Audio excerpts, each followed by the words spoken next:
You're listening to the Spark Radio Network, internet radio like you've never heard before. Innovation, creativity, and imagination are all said to begin with a spark.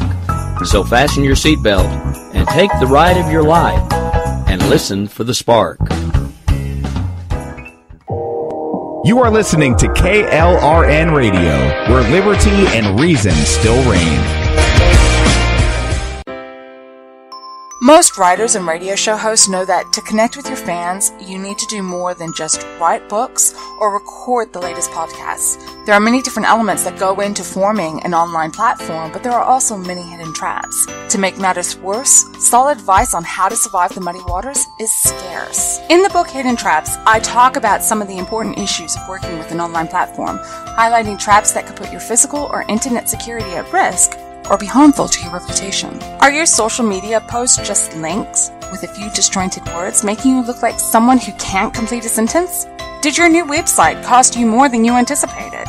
Are you leaking your personal contact details across the web without even knowing it? Then you need Hidden Traps. Hidden Traps is now available in paperback and ebook from a variety of retailers, including Amazon, Barnes & Noble, and Kobo. Visit blackwolfpublications.com for more details. If you're 85 or younger, would you like peace of mind and comfort for your family? We're Final Expense Direct with an urgent message for you. The average funeral today costs over $8,000, but the most you'll get from government benefits is $255. How will your family pay the difference? We can help. Our senior plans start as low as just $1 a day and pay up to $30,000 for a funeral and other final expenses. Peace of mind is easy. There's no medical exam. You'll have lifetime coverage, and your plan can't be canceled as long as you pay your premiums. Call now for free information about our senior plans. Answer a few simple questions and receive approval right on the phone. Plus, call right now and we'll give you a discount prescription card for free. Call 800-553-8687. That's 800-553-8687. Again, 800-553-8687. KLRN Radio has advertising rates available. We have rates to fit almost any budget. Contact us at advertising@klrnradio.com.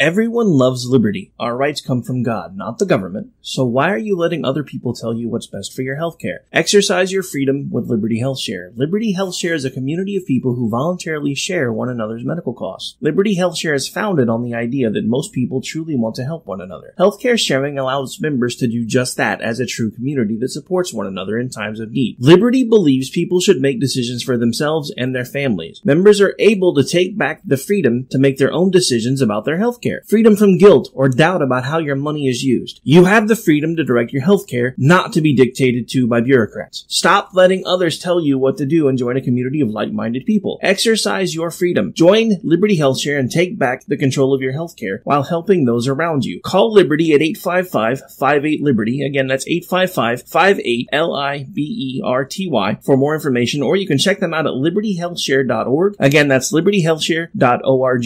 Here's George Foreman with InventHelp. Hi, I'm George Foreman. Do you have an idea for a new product or invention? People ask me all the time, George, how do I get my idea in front of companies? How do I get a patent? What do I do next? Do you have the same questions? I'll tell you like I'll tell them all. Call my friends at InventHelp. Call InventHelp today for free information. InventHelp has been helping inventors for more than 30 years and has sales offices nationwide. InventHelp can submit your invention to companies who are interested in receiving new ideas. If you have an idea and want to try to patent it and submit it to companies, you should call InventHelp today for free information. Listen, I can't guarantee a company will be interested in your idea, but I believe every inventor deserves the opportunity to step into the ring and take their best shot. Put InventHelp in your corner. To get your free inventor's information, call 1-800-353-6490. That's 1-800-353-6490. Again, 1-800-353-6490.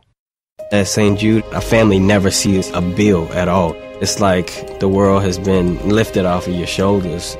St. Jude Children's Research Hospital. Finding cures. Saving children. Learn more at stjude.org. Sometimes riders feel lost, unsure why a passage may not be working. It takes another set of eyes to help us nurture our writing into full maturity. At Black Wolf Editorial Services, we strive to enable writers to develop and grow, offering manuscript critiques and line edits through a mentoring editorial style. We also offer assistance on generating a writer's bio for your websites. Black Wolf Editorial Services, nurturing your writing into maturity. For a full list of services, visit blackwolfeditorial.com.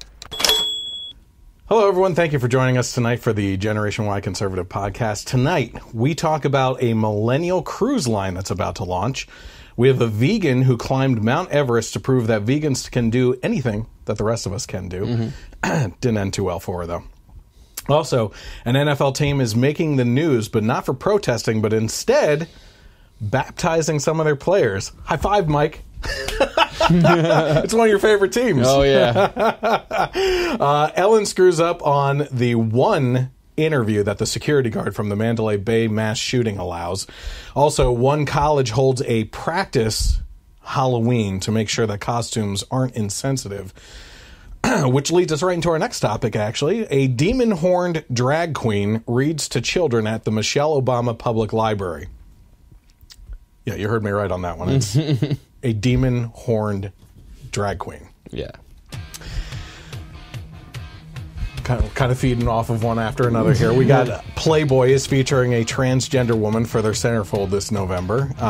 We also have parents are infuriated at a sex worksheet that's given out to preteens. And we go over some of the hashtag #MeToo discussion. We talk about these stories and more.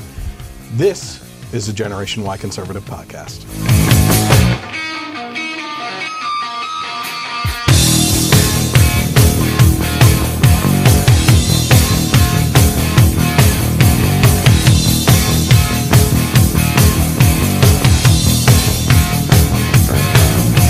Hello, everyone. Welcome to the Generation Y Conservative Podcast. I'm glad you could join me tonight. I am Chris, and I am joined again by my co-host tonight, Mike. Hello.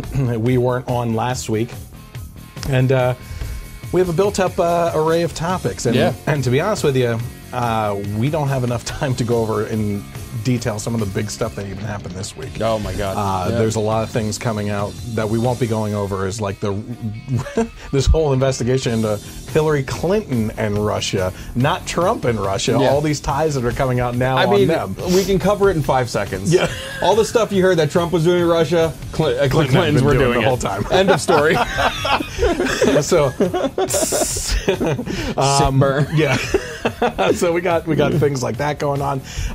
So just in case you're new to the podcast and everything, you can follow me. You might be watching right now on Facebook Live. You can tune in on Thursdays or Fridays. We go live. So do me a favor, head over to the Generation Y Conservative page, hit like on there, and then go over to get notifications. Head down and get notifications so that you're able to know when we actually go live.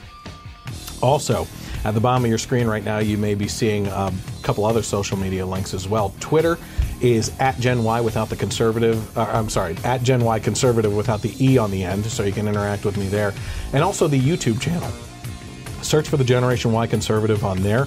Hit subscribe, and then you can also hit the bell notification to be notified when we publish videos. Now, the YouTube social media for us is actually very interesting because it's not just a podcast, which have been being blocked by YouTube anyway, so you might not even see us there anyway.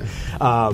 But we actually are fighting with disputes. I've won 2 already for the videos for copyright content, because apparently YouTube just wants to use a hammer and go through and do all these bans on all these things and strike down conservative videos especially.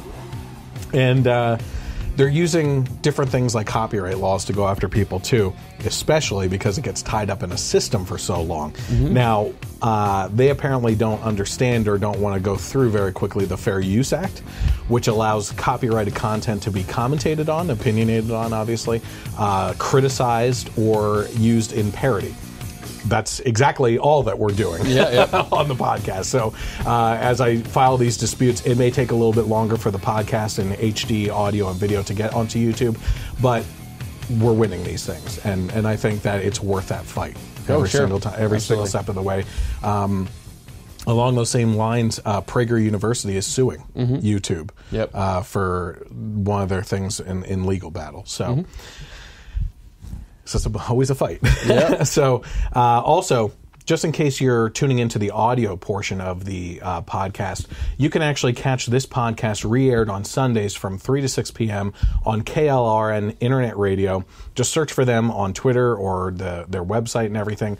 And they have a bunch of great content. A lot of political shows on there. There's some science shows and everything else. I would encourage you to head over there and check that out as well. They were gracious enough to take my podcast and also post it onto iTunes. So if you are an iTunes subscriber, and that's the way you get some of your audio podcasts, I would suggest that you head over to iTunes and search in the iTunes store for the Generation Y Conservative. It'll show up as the Generation Y Conservative podcast by KLRN Internet Radio, and you can subscribe to it there. So we have I hear constantly from people that subscribe to the iTunes on there and listen to it at work and everything. So that's great. I truly appreciate everyone that tunes in to hear us or watch us and everything. And all I can say is we got to make these things grow. So subscribe, like the page, and keep on pushing the content and sharing it as well, especially with friends and family that might be interested. So every single month since this podcast started, we have been spotlighting a charity throughout the month and focusing on them that we feel is something that's worthwhile giving to, especially in regards to some of the natural disasters that have been going on lately, and some things that hit near and dear to my heart. I've even taken suggestions on some months from some of the people that watch the podcast or listen to it, and have been spotlighting those charities as well. But this month, the charity that we have been spotlighting for all of October is the Nazarene Fund.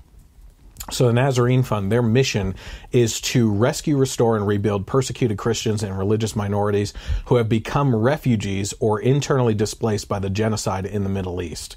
If you're watching the YouTube version later that I edit, you'll see a symbol, the Nazarene symbol, which I actually plan on getting as my first tattoo with some of my own design features into it.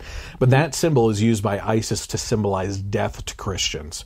Kind of like the Star of David and everything during the Holocaust. So the Christians have actually taken this in the Middle East and turned it around as a symbol of life for them. So I would encourage you to head over and find out what you can do, whether it's if there's any volunteer opportunities or certainly to donate to this cause. You can find out more by heading over to www.thenazarenefund.org. Anything else that you want to get into before we get into the main topics? Let's get into it. All right. Yeah. So let's start off with one of our favorite states, California. All right. So Californians will soon be able to liquefy loved ones' bodies after a controversial bill is passed. The land of controversial bills. Yeah, seriously. Governor Jerry Brown signed a bill legalizing water cremations in California. I believe this was actually 2 Sundays ago. During the cremation process, a body is put into a vat with an alkaline solution. The process accelerates the body's natural breakdown and leaves only bones. The bones are then crushed into ash and returned to the family of the person who died, right? The process involves submerging the body in a solution of water and potassium hydroxide, which is then pressurized and heated for 2.5 to 3 hours. Right? This leaves a green-brown tinted liquid solution containing amino acids, peptides, sugars, and salts, and soft, porous white bone remains, which are easily crushed into ash. It also eliminates concerns about crematorium emissions, including carbon dioxide, which can be released into the air as part of the process. California will actually join 14 other states, including Idaho, Colorado, and Florida, in legalizing liquid cremation. So they're not the only one. Okay. Now, why do you think that they would actually do this? I don't know, man. I don't know what kind of reasoning for California. You just want to get jackhammers and go onto the San Andreas Fault and push it off into the ocean. Yeah, that's what I was waiting for. I was waiting to see what the goal here is. Like, why do they want to do this? Put a little thought process into it. Common sense. For the environment? Yes, it is environmentally more safe to do this process than cremation or burying and everything else. Yep, absolutely. So the cremation... Yet no one will do your idea of taking all the trash and putting it into a volcano. I don't know why they don't listen to me. I have these great ideas. Yep. So the cremation industry itself has already been undergoing rapid change in recent years. Yeah, because the cremation industry, what an up-and-coming industry. It's always changing. Yeah. It's on fire. Yeah. So according to CANA statistics, the cremation rate in the United States jumped from 26.2% in 2000 to 48.6% in 2015. Interestingly enough, I actually had a conversation with my pastor about cremation versus being buried and everything. I was like, I am not comfortable with it, but I'd rather be cremated because I don't like the idea of someone going to my gravesite to remember me. Yeah. Like, you're standing over my body and it's there, you know? Just like dump my ashes in a volcano. In the volcano, yeah.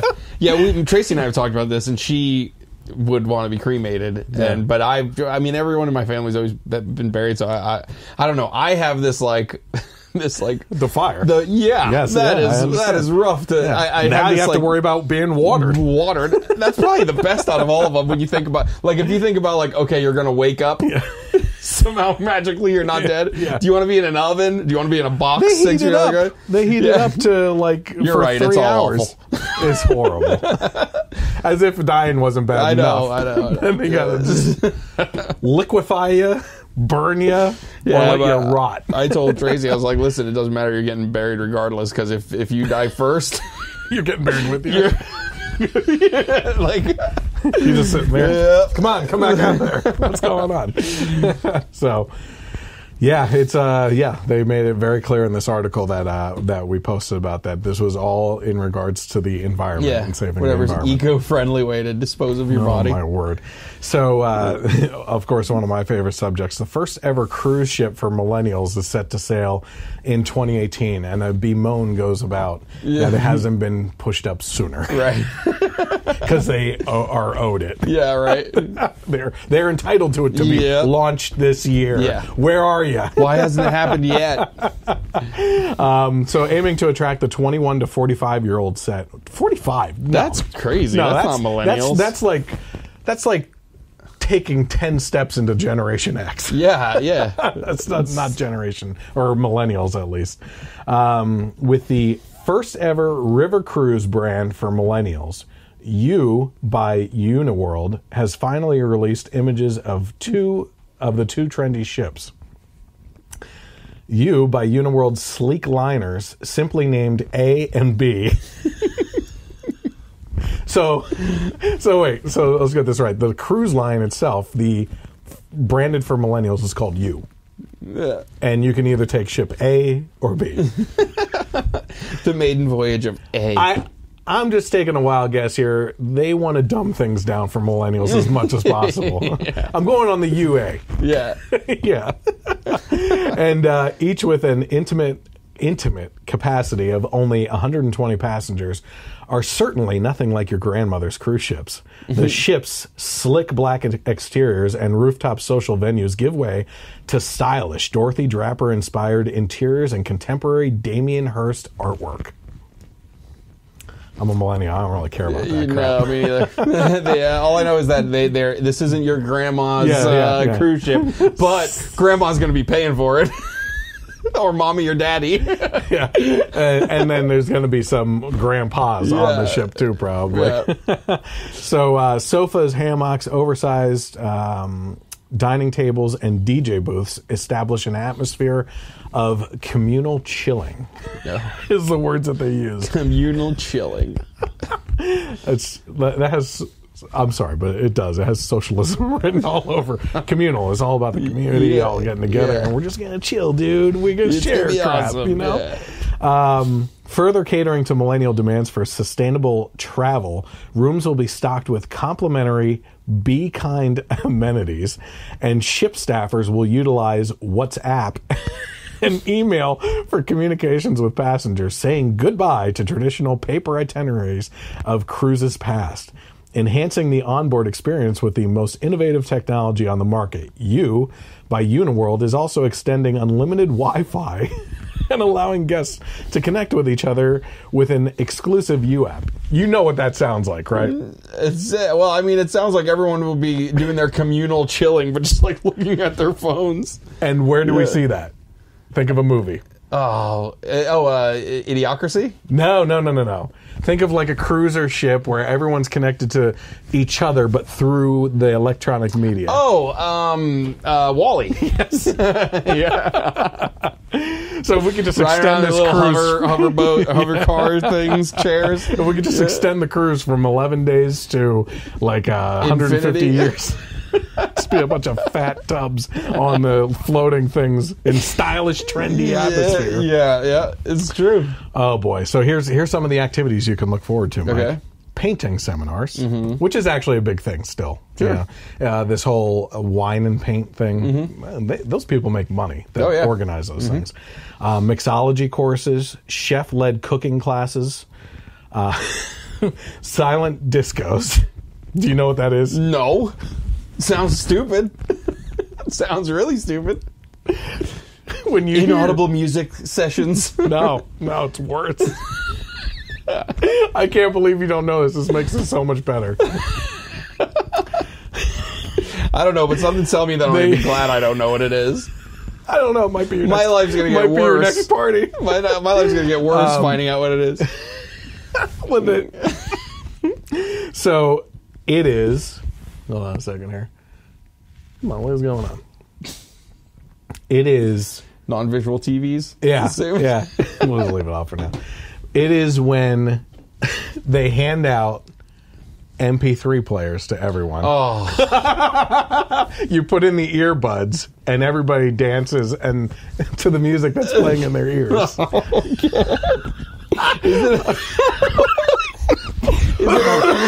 Is it a live stream so everyone's listening to the same stuff at least? Yes. Oh God. I need to show you. I'm going to put it into the YouTube version. Or the video. They have these parties out in the middle of the woods. And if you can imagine, they don't want to disturb the people wildlife. With no rhythm, dancing to no rhythm, and watching these people. That's hilarious. And the funniest part is, like me moving around there, you hear my clothes going. That is literally all you hear. It's their people's clothes moving around and everything. Oh my God. Holy moly. Let me see if I can get this back up here real quick. Silent disco. So if I go home and YouTube silent disco, that's what I'll see. A bunch of idiots in the woods dancing. Nothing. Yeah, basically. Oh God. Yeah, silent disco. What else do we have? A spa and yoga are all listed as activities. Expected. Do you watch Shark Tank at all? Yeah. So the new season started, and I haven't had a chance to really... that's why. It's disconnected.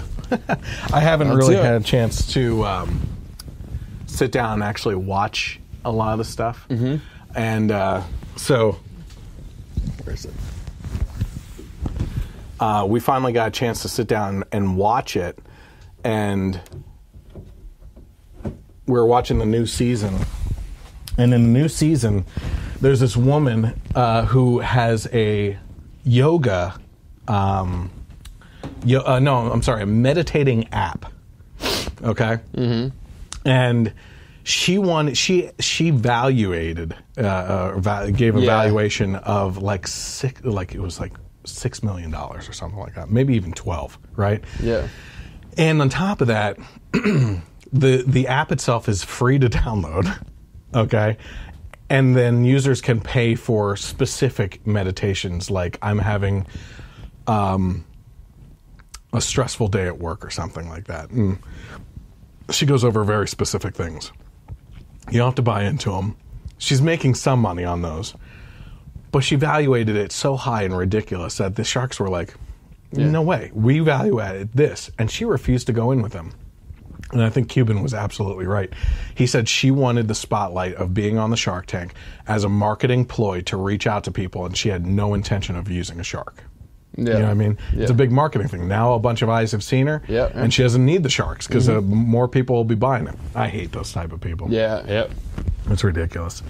Okay, so have you caught any of Leah Remini's show that about the Scientology? I've seen a little bit of it. I know that she goes after him pretty hard, like exposing everything, and they're not too happy with her. To say the least. Yeah. Xenu is not happy.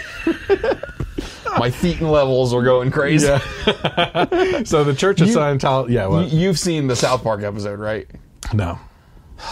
No, I don't watch South Park. I haven't watched it for years. There's a South Park episode about Scientology where the guy... they're about like looking into the Church of Scientology, and...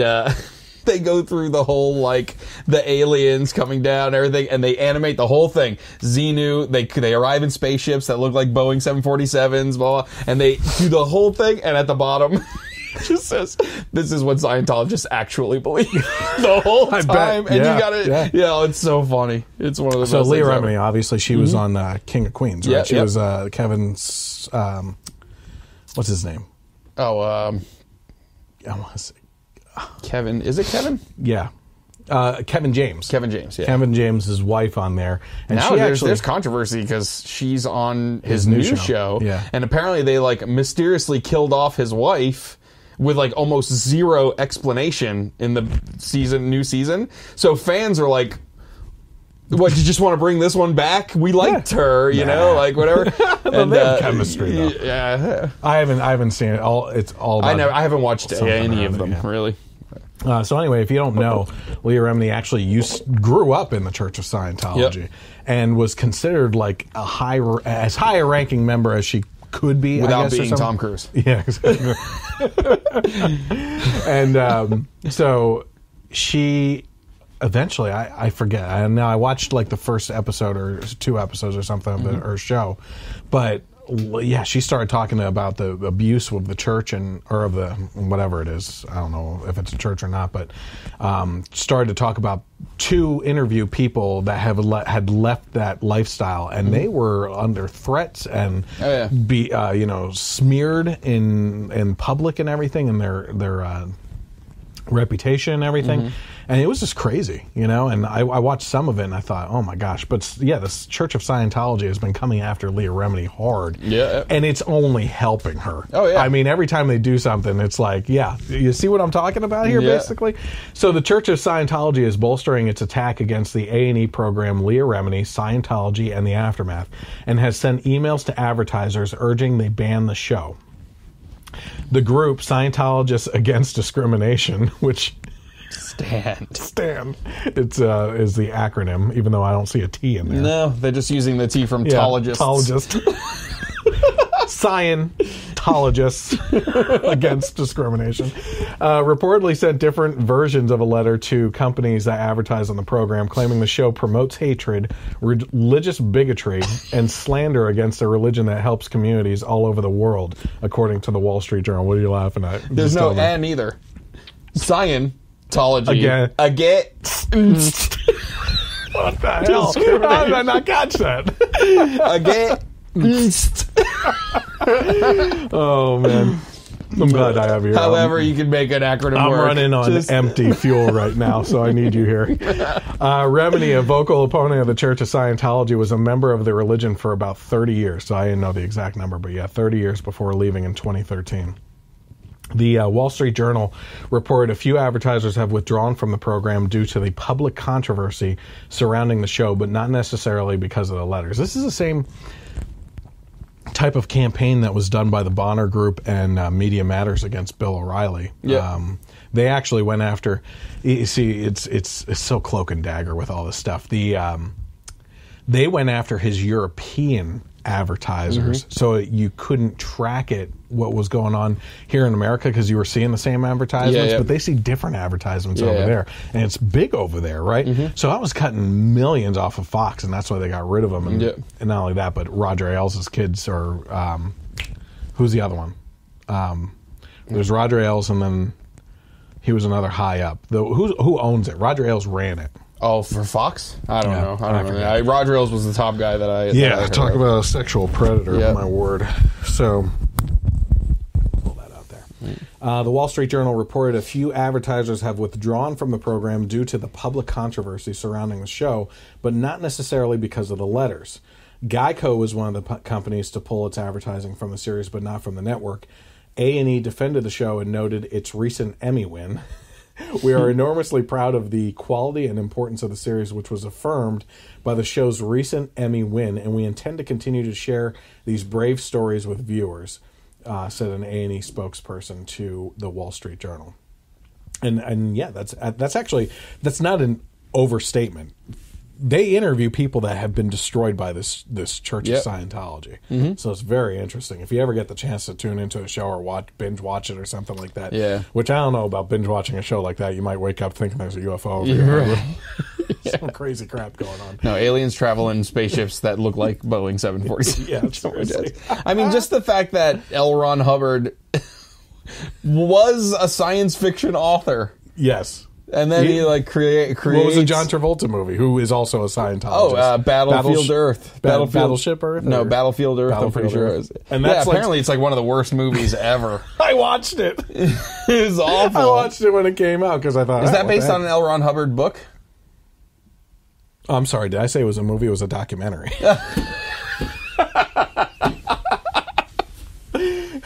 Oh, God. Oh, boy.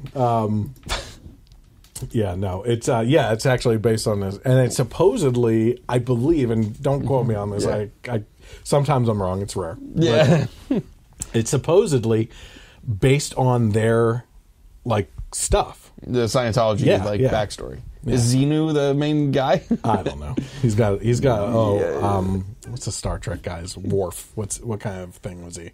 Oh, a Klingon. The Klingon. It's kind of like Klingon looking guys. I should have known that. I'm sorry, Ben, and others who are Matt, all these Star Trek fans who fan the new movies, not the old stuff. I'm sorry. Actually, I heard that the new TV show is really good. Discovery. I haven't watched it since before it aired. The entire cast took a knee on Instagram, and I was like, whatever, I'm not interested anymore. So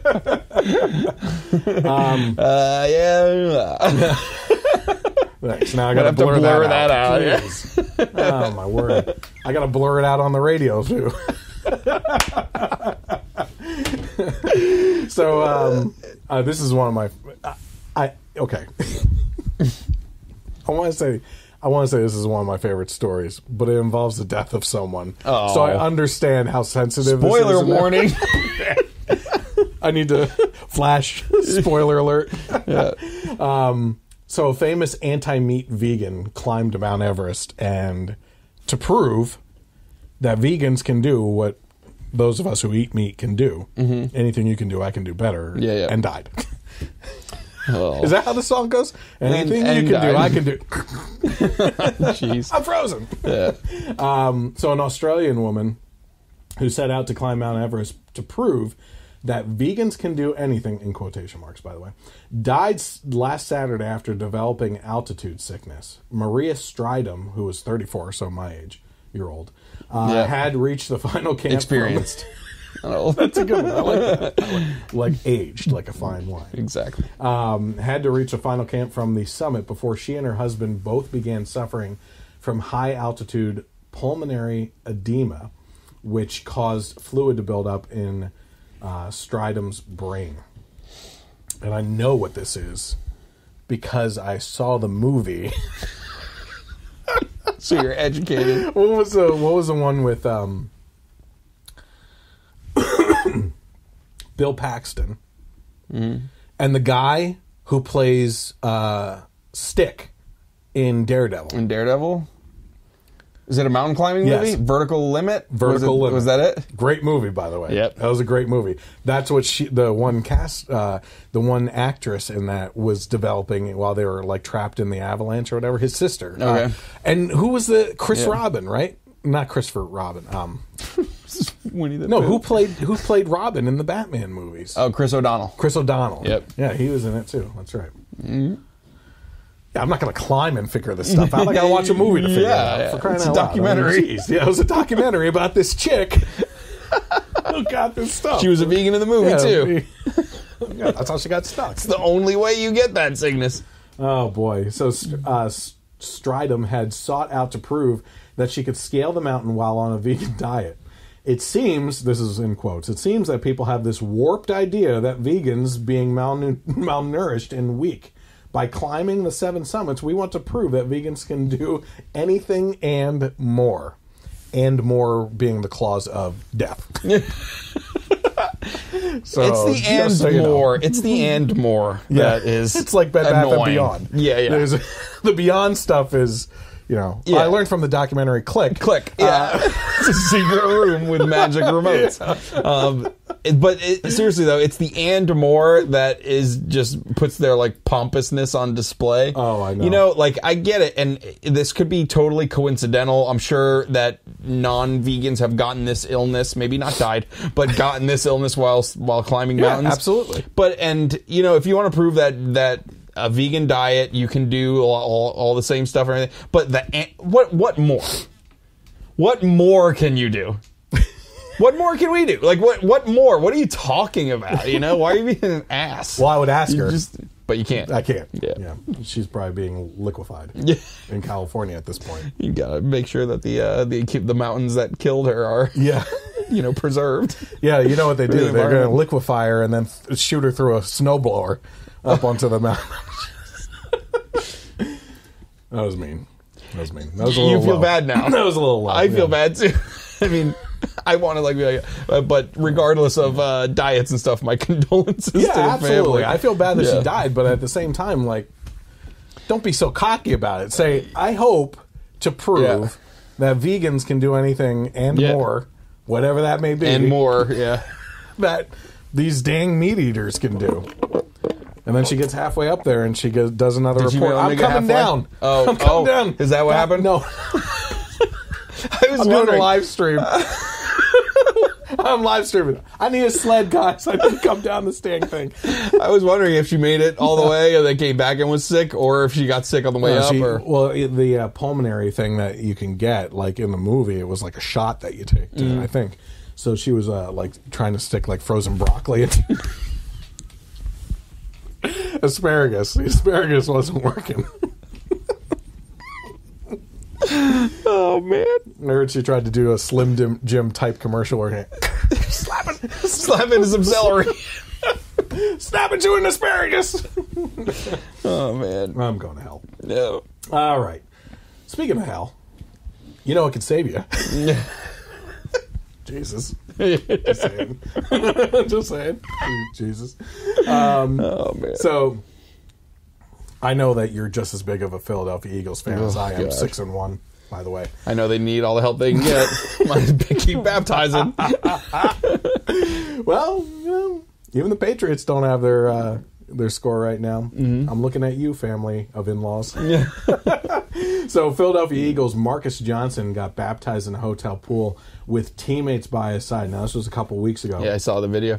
Yeah, it was pretty cool. So Marcus Johnson, a wide receiver for the Philadelphia Eagles, said he was baptized in North Carolina when they were playing against the Panthers just before the game. It was either the night before, literally before the game, in a swimming pool with the support of several of his teammates.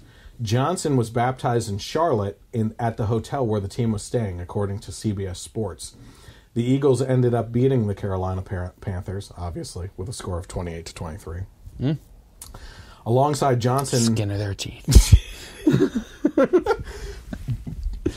Excuse me. Alongside Johnson during his baptism was quarterback Carson Wentz, MVP of the season right now, obviously. Tight end Zach Ertz. Classic Eagles fans. 1/3 of the season through. Oh, Super Bowl. Here we go. Super Bowl! Yeah. So Zach Ertz. These are the people that seem to forget the 5 straight NFC championship or whatever the heck it was. Calm down. All those magical seasons that just puttered off into nothing. I know. Trust me. Hey, listen. You act like we're not aware that we're disappointed every year, but we got that pep. Okay. We got the pep. So, okay, the offensive guard Steven Wisniewski, tight end tough one there, Trey wasn't Burton, Jordan Husky, and backup quarterback Nick Foles. I didn't know he was still on the team. That sucks. Kept the job. That is some. It's a lot more than Kaepernick can claim. Chase Daniel, now a quarterback for the New Orleans Saints, told ESPN in December of last year, when he was a backup quarterback for the Eagles, that his team was, quote, by far the most spiritual team that he's been on. 5 teammates, including linebackers Jordan Hicks, Kendricks, Hill, wide receivers Turner, Watford, were all baptized in the Philadelphia Eagles recovery pool late last year, according to reports as well. Now, one thing I didn't write down in here is that apparently Wentz is like outspokenly Christian. He Tim talks Tebow about 2.0. Yeah, but you know what? When you're winning, it's a different story. When you're making those plays. Yeah. Like, I'll tell you what, did you watch the game Monday? I didn't. Why? Because it was pretty good. I heard. Yeah, I heard it didn't start off good, that's for sure. It was penalty after penalty. Just on the opening drive for the Eagles, there were so many penalties, they ended up 1st and 33, which I don't think I've seen. 1st and 33. In their own end zone. Oh, my God. And I'm like, oh, my gosh, this is not going anywhere. And then, of course, the last time we played the Redskins, it was them. The Redskins fans were all in a tizzy over a bad call, which wouldn't have made that much of a difference in the end anyway. So I'm like, there comes another game. We're going to lose this one, and then they're going to have ammo for going back to talking about the bad call on the last one. But we pulled it out, man. It was a great game. There was a pile up on Wentz. Yeah. And you just see him disappear under a pile of guys, and then all of a sudden he shoots out the other side and just goes with it. I'm like, get the heck out of here. Everybody was just going nuts. It was great. Yep. So, you don't have too much to say about it. I'll be All honest. I want to say. I'll be honest. Football in general, I really the whole anthem thing just kind of turned me off. Oh, I know. I haven't watched as much. I'm not as into my fantasy team. I'm just like, oh, I'm into my fantasy. It's just this whatever. Of course, my fantasy QB was Aaron Rodgers. So nosedive for the season. Yeah, my backup is Wilson though, and I've been doing well. I had the Steelers defense. By far way better defense than anything that was on the waiver wire. Yeah. After that week with the anthems when they didn't come out, I dropped them the next day and picked up the Oakland Raiders. I'm like, whatever. They're good defensively. Yeah, it's not bad. Not bad, but I've seen the score sheet. Somebody else picked them up and they're doing a lot better than the Raiders, but I don't care. Yeah, and not good enough to be on my team. But you know what? The reason, number one, I'm an Eagles fan. Really? Just a little bit. Just a little bit. Fly, Eagles, fly. Yeah, okay. To the road, to that place that we've never been before. This road that we don't know where it is, so we're flying around trying to find it. Yeah. Had a pretty awful past 2 decades. I'll beat you to the punch. But here's the thing. The second reason why I put this in here is because this is a contrasting story with the controversy. Crap, for sure. You hear so much about if you bring up the NFL, that's all people are talking about. This is what people should be talking about. Yep. So good for them. Yep. Follow Jesus. That's all I gotta say. There you go. On the road to victory. Yeah, but it's like when it was Tebow though taking a knee for Jesus. I mean, it was a big problem with that. Yeah, people hated that. It was like, did they really though? No. It was complaining. It was whining. It was whining. It was more snide remarks. Yeah. Like just making fun of them and everything. God forbid you say something bad about a guy kneeling during the national anthem about how stupid that is. Did you see there's a Tim Tebow commercial? I think it was Geico. It was pretty funny. He's getting ready to go to a Halloween costume and he's calling out his old player buddies and stuff, and he's dressed as like Luke Skywalker. It was a Star Wars, and he thought they had a whole Star Wars theme, right? Yeah. So the first guy comes out and he's like Tim Tebow in his high school uniform. He's like, yeah, I'm Tim Tebow. And then the next guy comes out in a Gators uniform. And the next guy comes out in a whatever team. Then the Broncos. And then the last one comes out in a baseball uniform. And he's like, oh man, are you trying to be Tim Tebow, dude? He goes, no, I'm a baseball player. That was pretty funny. Was that recently? Yeah, it was recently. Yeah. That's pretty funny. No. I'm a baseball player. All right, so let's see here. Moving on. So obviously, over the last couple of weeks, this Mandalay Bay concert shooting has been huge, and it just got so weird with the news that kept on coming out after it. I mean, 2 weeks after this thing happened, that we're getting 3 conflicting timelines on when things were happening. The guards saying one thing, then the hotel saying another.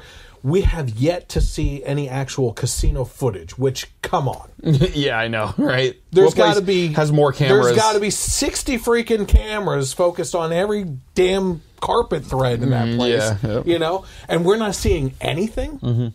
Like, there's a lot of really stupid conspiracy theories out there. Sure. Right? But you are feeding them when you are not releasing this kind of stuff. Yep. Right? And then on top of that, everybody gets there's a press corps that comes together for this security guard because he's the hero of the situation, right? Seconds before he's supposed to meet with them, he disappears. Yep.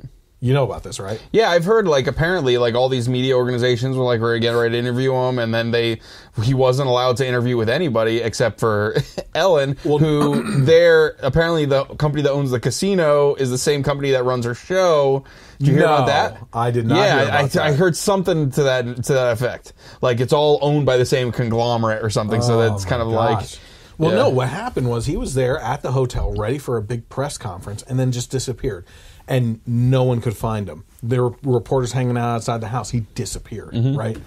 And one of the floating theories that's out there, again, because, you know, conspiracy theories are going to, you know, circulate in areas of voids and stuff, which this is just voids all over the place. This is Swiss cheese to the story. Yeah, right? yeah. And, you know, one of the floating theories is this guy is an illegal alien, right? And that, number one, he is not registered to be a security guard in the state of Nevada. Yeah. Right? So, okay, you have that going. All security guards at casinos are supposed to be registered, right? He's not.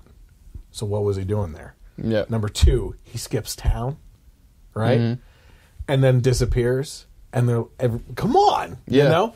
And then he shows up on a show where he's not going to get hardball questions on what happened that night. He's basically allowed to, and I agree with this, go through his story on what happened. Yeah. Right?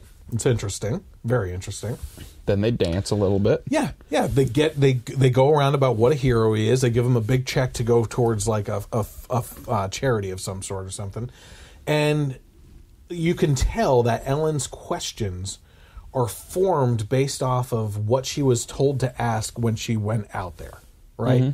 No hard questions, no questions about the timeline of when things happened, no questions about his being registered as a security guard or anything, no questions about why it took so long for cops to get to him where he was and everything. Like, there's no details coming out from... Are you a citizen? How is it that we're seeing leaked photographs of inside the room, which there's questionable things in that room as well, right? But we're not seeing anything about the hallway, the casino. We're not seeing videos of him walking around or anything. It's so screwed up. It's unbelievable. You know? I don't get it. Yeah, this whole thing, it's just a mess. And now it's just, like I said, it seems like it's being controlled more, too. They're like trying to control the narrative of what's getting out, you know? Yeah. And I could have swore I saw that the company that runs the casino is also involved in her show and everything. That's how she scored the big. Scientology aliens got him. JJ said. Yeah. And my wife wanted to chime in with "Go Pats." Yep, they're not. I think they're like 4th or 5th in the league right now. Just saying, Eagles are number 1. Yeah. Okay. Just throwing that out there. I do still think that everyone else is just fighting over the privilege of getting demolished by the Patriots in the Super Bowl. You know what could happen? What's that? Whatever your Pennsylvanian dreams of. Steelers and the Eagles. Oh, that would be pretty cool. That would be cool to see, though. You got to admit. Yeah, that'd be all right, I guess. Even when I move to Texas, I'm not going to be a Cowboys fan. So, all right, we didn't even get to the details of this. So, Jesus, Jerry Jones won you over a little bit when he said that anyone who kneels will be benched. That he what? You heard the whole controversy then that came out when Jerry Jones came out and said that anyone on the Cowboys who kneels will be benched. What about it? That's awesome. Yeah, but there's also a meme that was floating around that said that he would fire people that kneeled. Or No, whatever. that was fake news. That was fake. Yes. But afterwards, it did come out that he said in a press conference that anyone who kneels. So so he gave them an out and allowed them to kneel before the national anthem. More of Texas being awesome. Jerry Jones isn't awesome. Texas is awesome. I agree with that. So anyway, Jesus Campos, the Mandalay Bay security guard who first alerted police to the Vegas gunman, appeared on Ellen for his first and only interview Wednesday. So that's another thing we didn't even talk about. So after all this, he skips town, leaves all this press conference stuff, shows up on Ellen where he's only going to get softball questions, and he's refusing to do any more interviews. Yeah. He's not registered as a security guard, and he skips town, and he goes onto a show that's liberally friendly in all the right ways for him. Yep. All I'm saying is look up his Social Security. Yeah. So Campos recalled the night of the shooting and spoke about how he is coping. Again, I got to cut back here for a second. I have like this ADD tonight. I just got to keep on going back. So, alerted to police. Okay. So he okay. This is another thing too. Ellen is actually the perfect platform for a guy like this to go on if he is an illegal alien. If those details come out, he has no better spokesman or spokesperson. I can't assume on this one. Spokespersons. Yeah. Right? Yeah. Spokesy. Spokezer. Caesar's on. Yeah, Caesar's on. Yeah, that was actually a Scientology person. Xenu. Yeah. Spoke Xenu. Yeah. So then Ellen, who's going to fight for, how, and what cover too. Give me a break. I mean, everything about this reeks to high hell. Yeah. Because what happens then, this guy's illegal, but he's a hero. Yeah. Well, we can't throw out a hero. Yeah. So he's staying. They're probably all heroes. Yeah. Trump says that they're all rapists, but they're all heroes. Yeah. I'm telling you right now. One of them being a rapist doesn't make them all racist, but one of them being a hero makes them all heroes. All right, so we'll get back to here. Campos recalled the night of the shooting and spoke about how he's coping. Ellen did not press him on the official timeline of the shooting, which has changed 3 times since the massacre.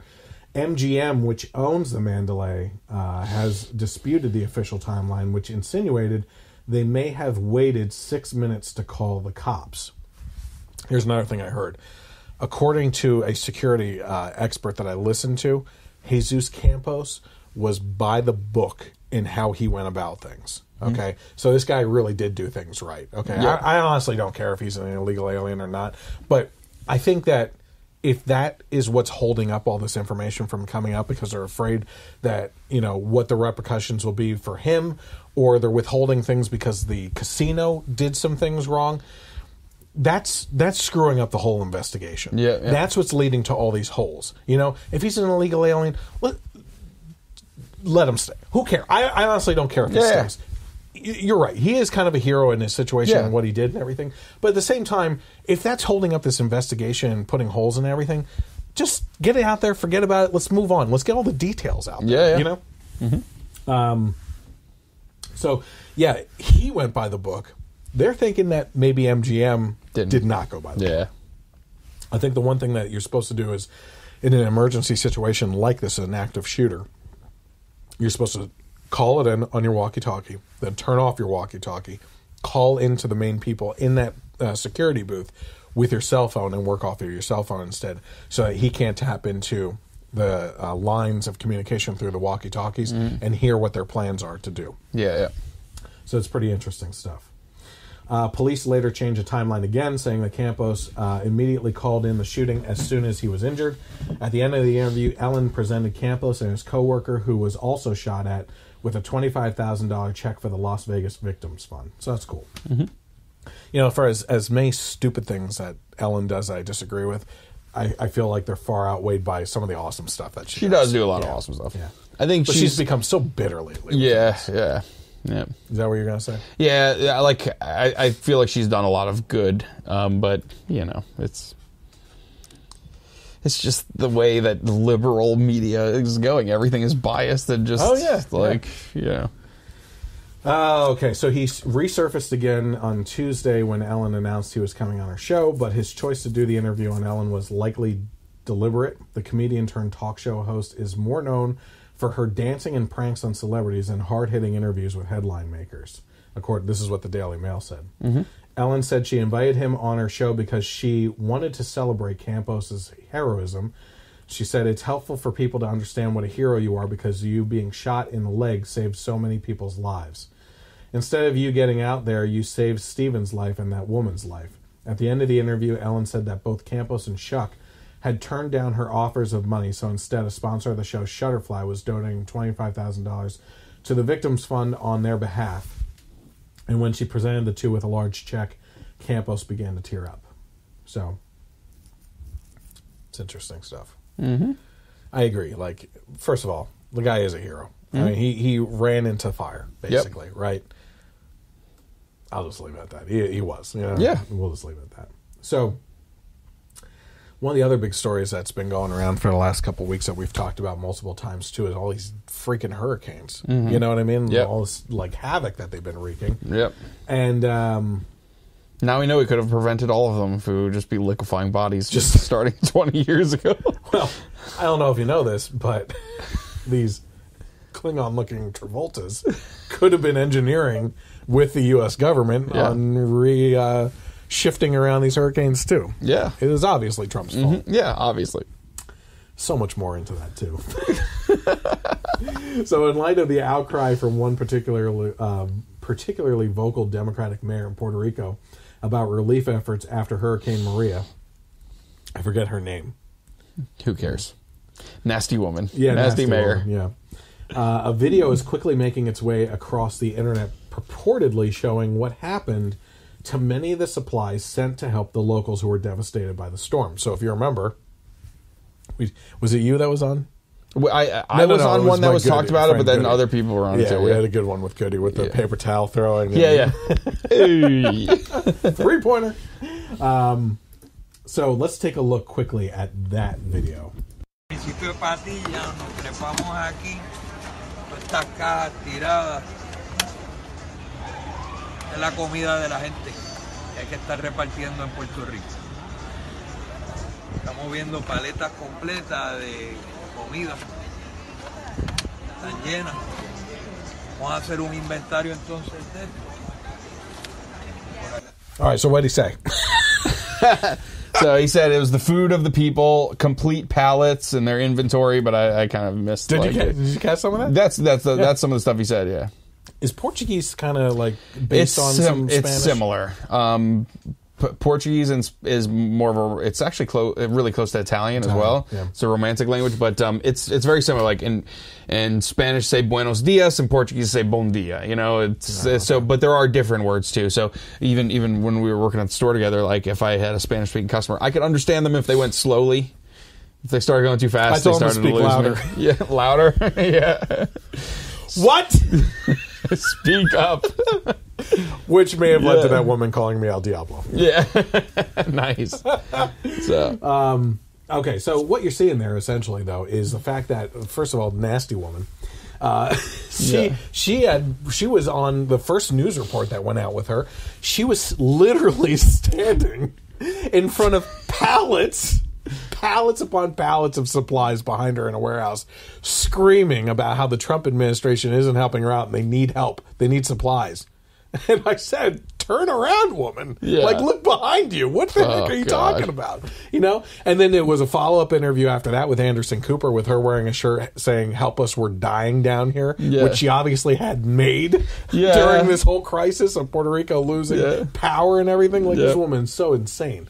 And, so she's talking about how supplies aren't making it down there. In the meantime, the Puerto Rican people don't really understand really what's going on because they don't have access to media or anything else. You know, at that time, I don't know what things are starting to progress from what I understand, but it's still rough. It's really rough down there. But so they're not really in tune with what's going on and the supplies that are there. And in the meantime, all these supplies in palletfuls are stacking up at airports and ports and everything like that because there's no one. All the truck drivers that are Puerto Ricans, right? Mm-hmm. Don't know that the supplies are there. No one's able to contact them to drive the truck to go pick up the supplies. Yep. So they're not making it out into the communities in Puerto Rico. So all these supplies just keep on building up, and there's plenty there that keeps on coming in too. Mm-hmm. But they're just no one's there to do anything with them because there's a lack of communication. I mean, they were brought back into the dark age essentially of technology. There's no technology. Yeah, and. So all this stuff is just piling up. But then you have this Puerto Rican mayor, this woman, who's saying that they're not even sending the supplies, that they're not helping. And here, this guy shot a video that not only are the supplies there, but they're being thrown away into the trash, literally into the trash, into dumpsters. Oh, God. Now, I haven't had the opportunity. Believe it or not, I've been a little busy. Besides the podcast. Yeah. I haven't had the opportunity to look into the claims that my friend Goody made that was on here, because apparently Geraldo Rivera or whatever was down there with his crew, and he was covering something while his crew went out and followed a supply truck, and that supply truck went to that woman's house and dropped off the supplies there. Did you hear about this? No. That apparently she's like hoarding the supplies herself or something. The mayor? Yes. Oh, my God. Yeah. So not only is she hoarding the supplies, but she's lying about it, and they're being thrown away into dumpsters too. Like she should be wearing a shirt that says "I'm killing my people." Yeah, go get that made. I mean, talk about like just committing awful acts just to push a narrative. Agenda against Trump. Yeah, that's insane. I think personally, and I say this every time we talk about Trump, I'm not a fan of Trump. Yeah, personally, right? But I don't know what more he could have done in Hurricane Harvey, Irma, and I guess Irma's the same one that hit Maria. No, Maria. It was Maria. I don't know what more he could have done. Yeah. I think they had a fantastic response to those situations, but the media take off in left and right situations and go down these pathways of trying to, well, he didn't do this or he didn't do that. Like, step into the boots of the president. I mean, and when you do consider something getting hit almost simultaneously with 3 massive hurricanes. Not only that, plus all North Korea, plus everything else that's going on. And I mean, I swear he could cure cancer, and there would still be Rachel Maddow would be complaining about something. You know what I mean? Yeah. Like there's no. And I've said this it's too. More than that. Let me just throw down the gauntlet on this one. Yeah. Pile on to what you're saying. Hurricane Harvey, Hurricane Irma, California wildfires, the Mandalay Bay shooting, North Korea, Hurricane Maria, right? Yep. He's dealing with all these things literally within 2 weeks. Yep. All those within 2 weeks, right? And then you have people complaining that Puerto Rico isn't getting the same response that Texas is getting. Like, we can drive semi-trucks across full of supplies right over onto the Puerto Rican island, right? That's not the way it works. You know, like you can't say that we need an equal response when the process of getting those supplies there is not an equal measure. Yeah. You know what Absolutely. I mean? It's so ridiculous. That's what common sense would say. Oh, but take that common sense. Throw it with those paper towels out to the crowd. But I mean, it's. I say this every time we talk about Trump. I was not a huge Trump fan either, but the more hate he gets, and the more I like him. Yeah. The more I want him to do well, just to shove it in these people's faces. You know what I mean? Yep. It's crazy. And the other thing I say all the time too is, man, I'll tell you what. They keep on doing this path, both of them. Trump saying what he's saying, and the left doing what they're doing, and he runs again in 2020 and wins. The shock they're going to be in that they threw everything at the wall, you know, and none of it worked. Nothing worked. Like, listen, the only thing I could imagine being better than the media's response to him winning the first time is him winning again. Oh, yeah, I know. Like, I want to see those meltdown videos more than anything in the world. Do you know who might run against him in 2020? Who? As a Republican? No. Who? Another reality show person. Mark Cuban. Oh. He's not a Republican. Yeah, I know. He, as a businessman, I don't understand how I just had this conversation last night with Brent, who's been on the podcast, how you can make so much money and realize the benefits of capitalism, that you can use that money to then give to charity and everything else, and be more in control of your own life and not have the government like squashing you as a business owner or everything. That you could turn out to be so liberal fiscally. Yeah, right. I'll argue all day long with a person on the left in regards to social issues. In the end, social issues are a matter of opinion. Yeah, right? It comes down to your personal viewpoint until it affects the policies and stuff. Then you get into the meat of discussions. But if you want to treat people a certain way, that's based on your opinion and everything. If you're going to choose the avenue of hate or love, and that's not. Neither of those are.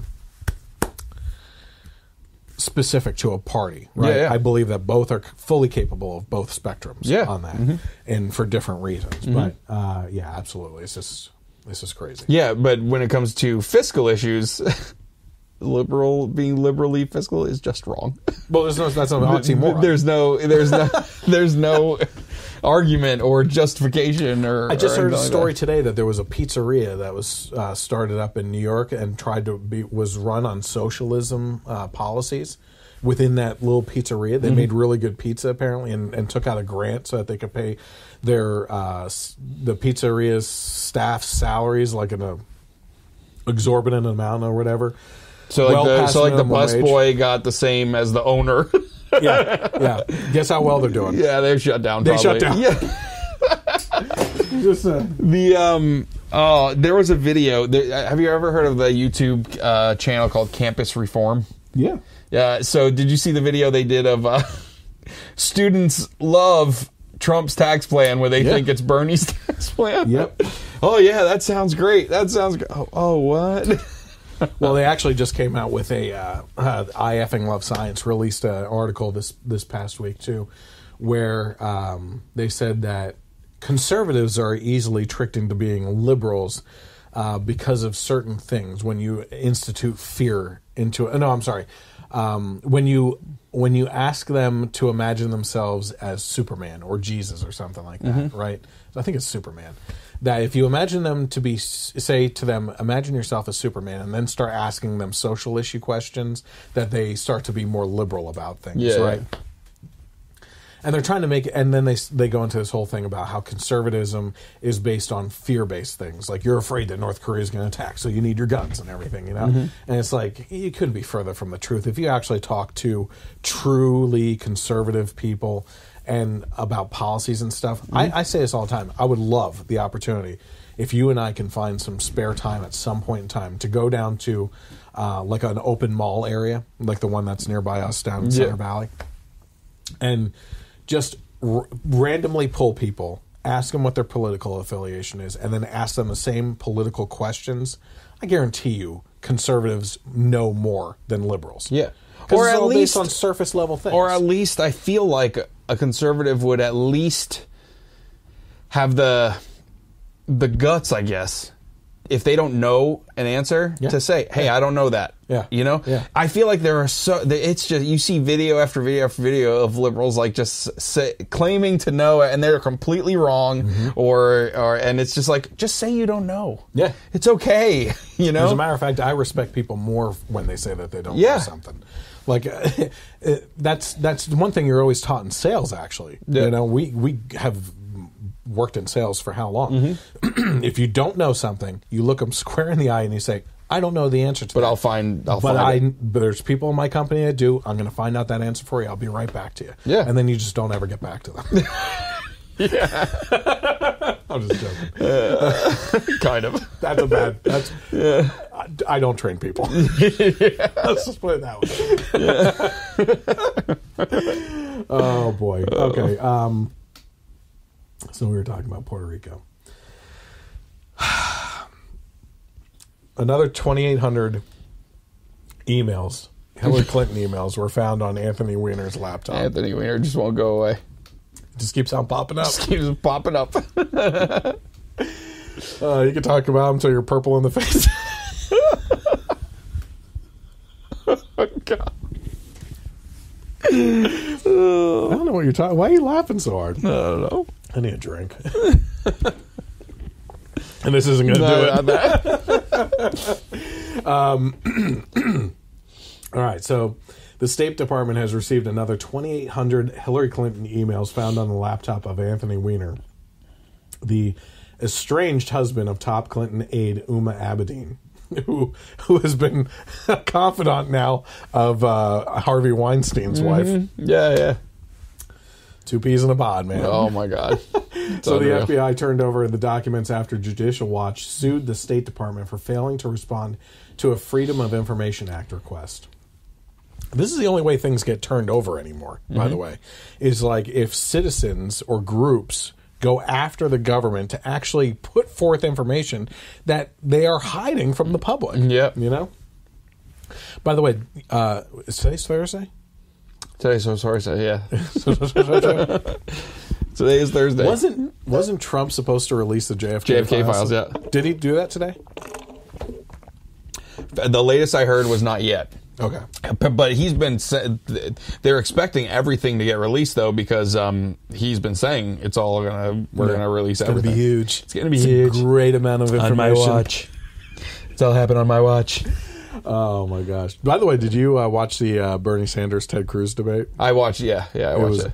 Fantastic. Oh my God, it was so good. I think a lot of people. I want to go off track. So I love when you pointed out how he schooled him on Robin Hood. Yeah, he did. That was so funny. Actually, Bernie, Robin Hood stole from the tax man. Yeah. But and gave it back to the working people. Exactly. So in this illustration, you as the Democrats would be the tax collectors. Sheriff of Nottingham. Sheriff of Nottingham. Yeah. That was awesome. So anyway, listen. Hillary Clinton, more emails are coming out. And it's an endless stream. Now she's also connected with Russia. Like, are we still talking about how, wasn't it, okay, you tagged me in a conversation. Yes. And this woman or girl or whatever, I don't assume, it might be a man. I don't, yeah, you never know. Could be an Alpha Centaurian. Whatever. I don't know. I don't really care. She has the wits. I'm not going to go there. Listen, this girl... I've been out of that conversation since that night. I want to go back in. Once this is published on YouTube, I want to go back in. Hey, you were mentioned at this time. No. That's all I need is like a liberal, like attack dog on me or something. But I mean, my word. Yeah. This is this chick. Like, no matter what you said, this is all tied back to Trump and Russia. Yeah. I'm like, no, because let's be honest here, there hasn't been any concrete proof of a Russia collusion. Oh, yes, there has, because this isn't it. No, that's what was mentioned by the media with no substantiating evidence. Yeah. You know what I mean? Yes. Mm-hmm. The Trump son that looks like a Bond villain did go and meet with... Did you? I heard about that. Yeah, but Jimmy Dore was also mentioning that whole thing could have been set up by the Clinton. Democrats to then tie it all together of how, you know, because a liberal. Yeah, he's a total liberal. You know, and total liberal. I mean, loves Bernie. You know, but the one thing I love about him is, you know, we always talk about how, you know, Obama supported no matter what he did. It was always great. He is the one guy that I've seen that, as much as we disagree on everything, but he calls out the BS on that side too. Yeah. And does it brutally. Mm-hmm. And I love it. You know, it's good stuff. So in regards to that conversation, though, you know, she kept on saying, I ended our debate by saying, listen, when the evidence is concrete and Trump gets we'll reconvene. We'll reconvene. Yeah. You can throw it in my face if that's what you want. Because I know that's not going to happen. I mean, let's be honest here. You know, and then, of course, the excuse is going to be, well, Trump can get away with anything as president. You know? Yeah, whatever. Listen, sit back in Obama's lap again. Yeah. So the Bernie Sanders Ted Cruz debate, fantastic. Mm-hmm. First of all, there's one thing I want to point out. Bernie has a habit of pointing out the benefits of socialism in Denmark and Sweden and places like that. And when you know there's a freaking Denmark guy in the audience, that gets up. And he's like, well, I'm from... The CNN people are like, well, we actually have someone from Denmark. And it's almost like you could hear Bernie like... And so the guy stands up and he starts talking. And he starts basically throwing it in the face of Bernie Sanders and what he's saying, right? Yeah. But then when he went to sit back down, Bernie used him as a tool to go after Ted Cruz on the socialized healthcare system, because Ted Cruz was using statistics on the wait times and everything. Yeah, and that guy kind of was not good for Cruz's argument, at least in the context of the show. On the surface. The wait times, yeah. On the surface. But here's where people are misconstruing this, right? The average wait time is not based on an individual experience. Yeah, yeah. And that's exactly what that was. This guy had a stroke of luck. Yep. These statistics are not wrong, right? Yep. We're taking an average of what the wait time is, and that could be months sometimes. This guy's mother, who had cancer, or has cancer, got in within a couple days. Great. But guess what? There's people out there that are waiting months for a biopsy. Yeah. For his mom getting in a couple of days, there's the other extreme, and then the average that Cruz is talking about is right in the middle. Yeah. So Bernie's is full of it, and unfortunately he used a tactic, basically, knowingly, I feel, of playing the specific versus broad or general numbers game, right? So this is crazy. Yeah. You know, I think that Bernie looked so confused throughout the entire debate. He always does. Disheveled. He's like,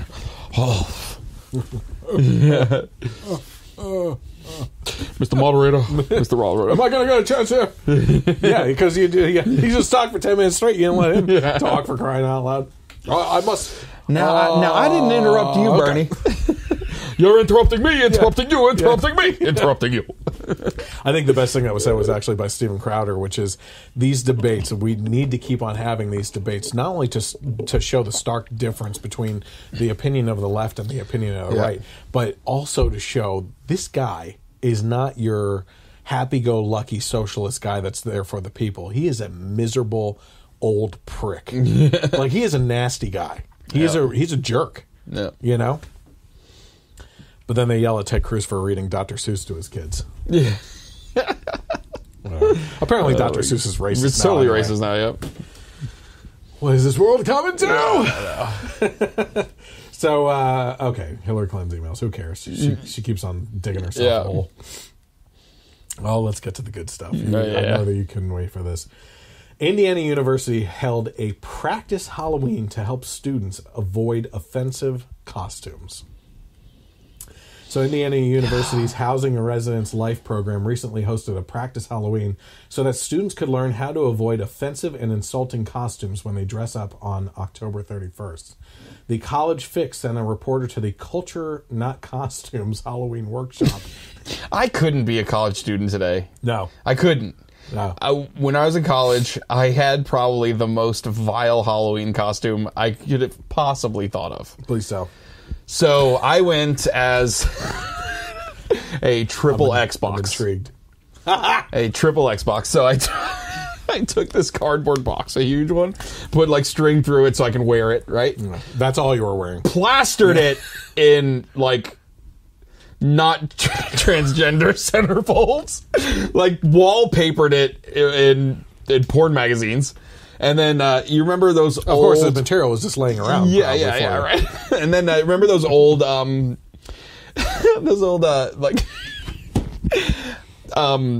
joysticks for computer games, like for flight simulators? Let's move on. This is the biggest black one I could find. Plastered it to the front of the box, curving like up. And I just walked around. I mean, what the offense I would have caused in today's day and age of Halloween. It was the most hilarious costume then, but it would be the most offensive costume now. We interrupt this podcast to bring you a message from Jesus. Do not go as a triple Xbox. Listen to Mike right now on college behavior being the norm. It was a pretty awesome costume. Anyway, definitely a head turn. The staff... This workshop, Culture Not Costumes, was set up so that the staff could learn precisely what it takes to be as woke as possible ahead of the traditional holiday. By the way, it's not a holiday either. You know what I mean? According to the Intrepid reporter, the workshop began with no less than 4 handouts discussing what is cultural appropriation and walking students through how to tell if a costume borrows inappropriately from a native or traditional culture. The students were also given a cartoon which demonstrated a possible path to wokeness, a flowchart which students could use to determine whether their chosen costume was indeed offensive, and finally, a handout imploring them to create costumes, not stereotypes, by avoiding decorative accessories that reinforce incorrect assumptions about certain cultures. Oddly enough, the last handout included a picture of the Mario Brothers from the Nintendo video game as a safe costume, which I find highly offensive. Yeah, as an Italian American. Which you look very much like Mario than I do. Like I said, Portuguese and Italian are almost the same thing. It's almost the same thing. Yeah. So here's what cultural appropriation is, just so you know. Enlighten me. I just want to enlighten everyone. It's when you take on wearing things that are by definition not of your culture, and you transform yourself basically into something else. I'm sorry, that's Halloween. Yes, right. Sorry, that's the definition of Halloween. I'm sorry. Cultural appropriation is the same damn thing. Yeah. So it's ridiculous. It's so ridiculous. By definition, if you can't culturally appropriate, you can't dress up as anything for Halloween. No, you have to be yourself. Yeah. Or like you said, an inanimate object. Ben Shapiro said you can only be yourself or an inanimate object, like a spoon. Yeah, you said a spoon. I said handless people would object to that. Yeah. They'd find that offensive. I can't use a spoon. You know what I mean? Like everybody has to be offended by everything. Yeah, it's unbelievable. I mean, where was the outrage when Elizabeth Warren said she was Native American? She totally appropriated that. By the way, yeah. Mike here wanted to dress up for the podcast, and one thing did you want me to be her? I suggested you, but then I was like, I really want to do that. I wanted to wear a lady's pantsuit and an Indian headdress and say I'm Elizabeth Warren. Yeah, pantsuit. Yeah, pantsuit. That would be so funny. Yeah, just oh my gosh. What are you, Elizabeth Warren? Yeah. Kind of like the golden hair, sickle and hammer instead of a tomahawk. I personally like the mashup costumes of you ever see those inflatable horses that you pull up around you and then you just blow them up and it looks like you're riding on the horse. I want a unicorn. I want to put on a business suit, get a gray wig and some glasses, and be Bernie Sanders on a unicorn because that's socialism in a nutshell. Yeah, pretty much. Just walk around as that. By the way, I'm pretty sure our watcher here, JJ, is referring to you about going too far with the Halloween costume. I knew that 100% when I made it, and I didn't give a damn. Just like I wouldn't now in college. In fact, the more people I offended with my costume, the happier I would be. Those would be my treats in lieu of candy. You know, who's more triggered? I wonder who's more triggered, the students or the professors? Because the professors are really the ones that are pushing this on the students. And I really do feel like what you see from students has to be a small percentage of the student body. Like, I can't imagine, like, most... I pray that that's the case. From my experience in college, anyway, I can't imagine that most college kids would get all... It is so much different now, though. Yeah, it is. It's crazy. You just hope that the minority has a more vocal voice. Yeah. You know? And that they're not actually a representation of the majority instead. Yep. It's bad. Okay, so along similar But yes, I was fully aware that my costume went too far. I was like, oh, really? Is this not... What have I done? Is this... I didn't know until you pointed it out to me. So along similar lines... Yeah, I knew your kids would be at this party. Oh, what's wrong? My goodness. Oh, man. Along similar lines to this story, at least in regards to scary encounters, a drag queen with demon-like horns read to children at the Michelle Obama Neighborhood Library. So now we can talk about going too far. So let's see here. Hold on a second. So I'm going to bring this up here. Boom. This is what that looked like.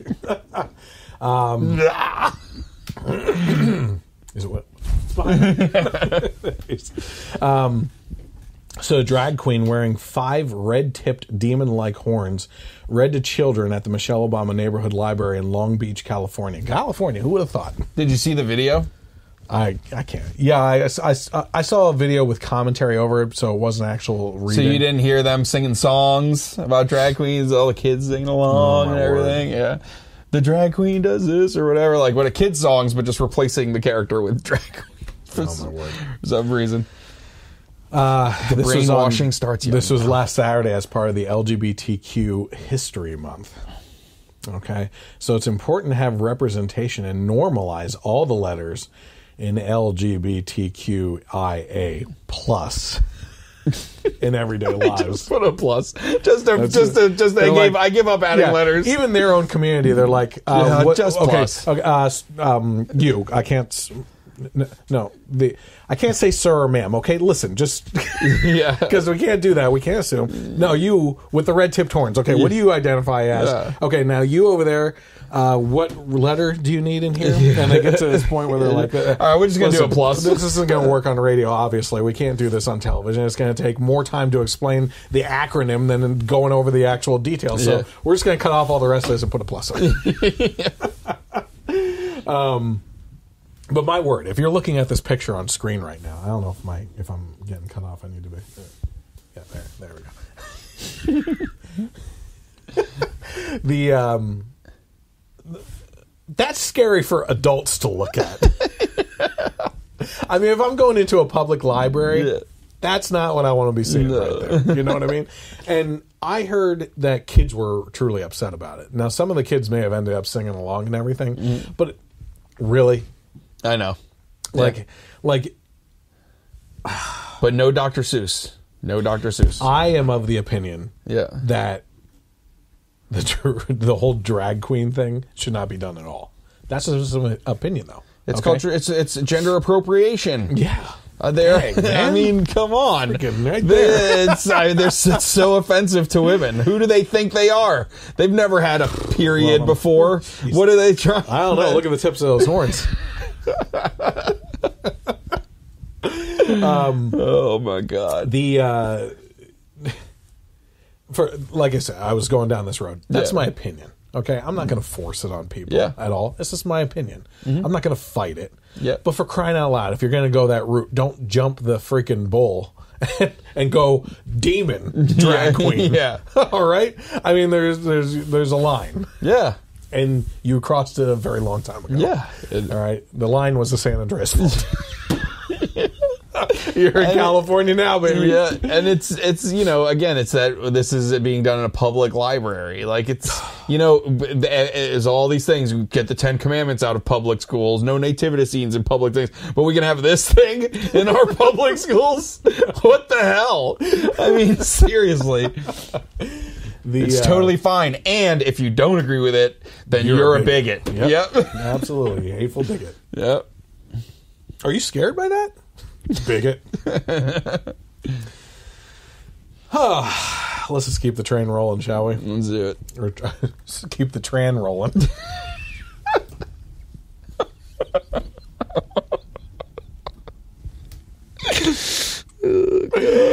I couldn't even breathe on that one. I'll say this right now. I'll say right now. This episode has no chance at monetization. Nope. No chance. I don't even know if I don't even know if you can listen to the audio.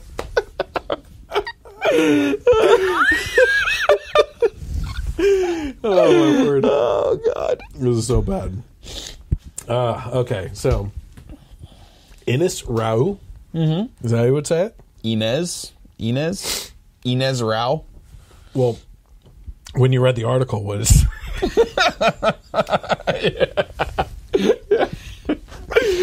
oh my God. So now it's official. Now people really just want to read the articles. Seriously, like scribbling out. Yeah, like a kid with a coloring book. No. Read. Anyway, Raul is being featured this month in Playboy as a transgender playmate. How heroic of them. Shot in the leg, save some people. And in the excerpt, it says models are insecure, the same as everyone. We have bad days. We have good days too, of course, but we have help with hair, makeup, retouching, and everything. The advice I have for girls is to chill. Don't pressure yourself. Embrace yourself, and be proud of who you are with your imperfections. It's all in the mind, you know? You know? I couldn't agree more with that last part. It is certainly all in your mind. Because you have something left over in the pants, too. Just saying. That vagina you have, it's all in your mind. It's all in your mind.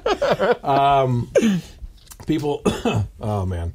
People have said that being transgender goes against the laws of nature, but they're the same people who aren't doing anything to help nature.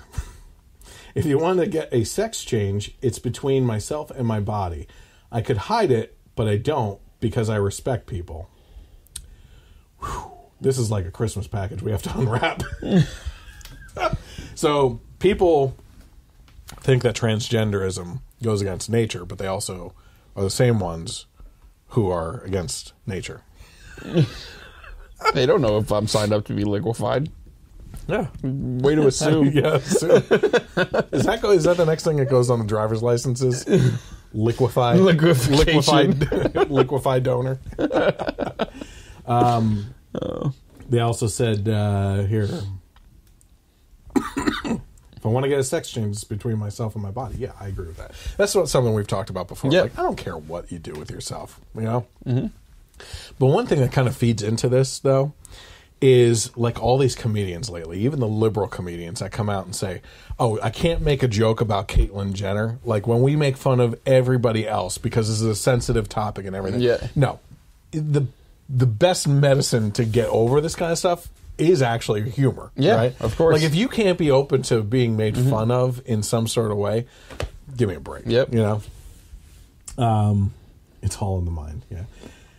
I could hide it, but I don't because I respect people. I don't even understand what the heck that means. I don't know what that means. So the first transgender woman to pose for Playboy was Listen, if you respect me, hide it. Yeah.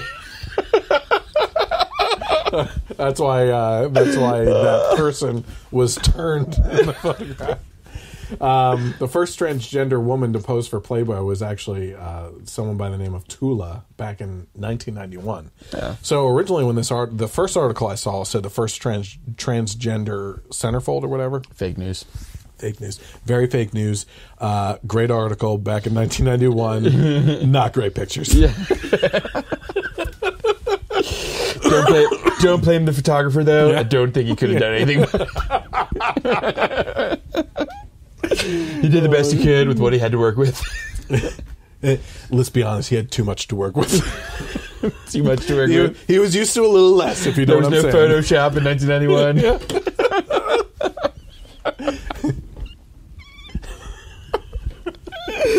Oh my gosh.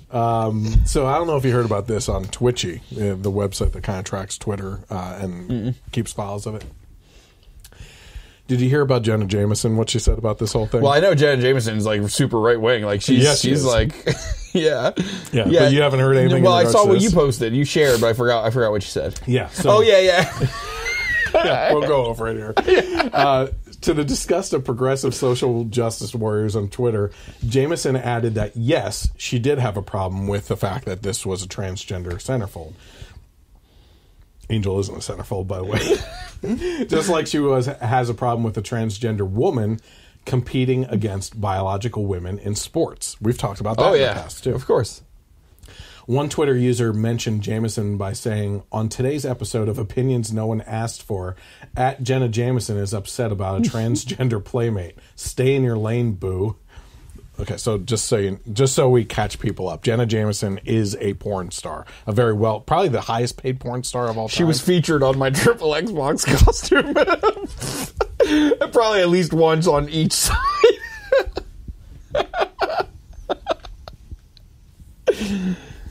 Just saying. It's not holy water, is it? By the way, I was supposed to have Austin bring me some scotch or something like that. What have you brought me? Just nastiness. Nastiness. Anyway, she's a well-known porn star, right? Mm-hmm. So let me just read this one more time with that in the back of your mind. Yeah. This person that was going against her on this issue said, on today's episode of Opinions No One Asked For, @Jenna Jameson is upset about a transgender playmate. Stay in your lane, boo. To which Jenna Jameson responded, pretty sure if I have a lane, Playboy would be it. So, right before, you may also know this, I know we discussed this right before we went on with the podcast and everything, but right before Hugh Hefner passed, I don't know how long it was, you would probably have a better idea, but they stopped featuring nudity. Yeah. It's the first time I'm like, thank God for that. So they made these types of drastic changes at the magazine and no longer show nudity. To be honest with you, at first I was a little upset about this article and the whole thing that's going on, but then I also just took a step back.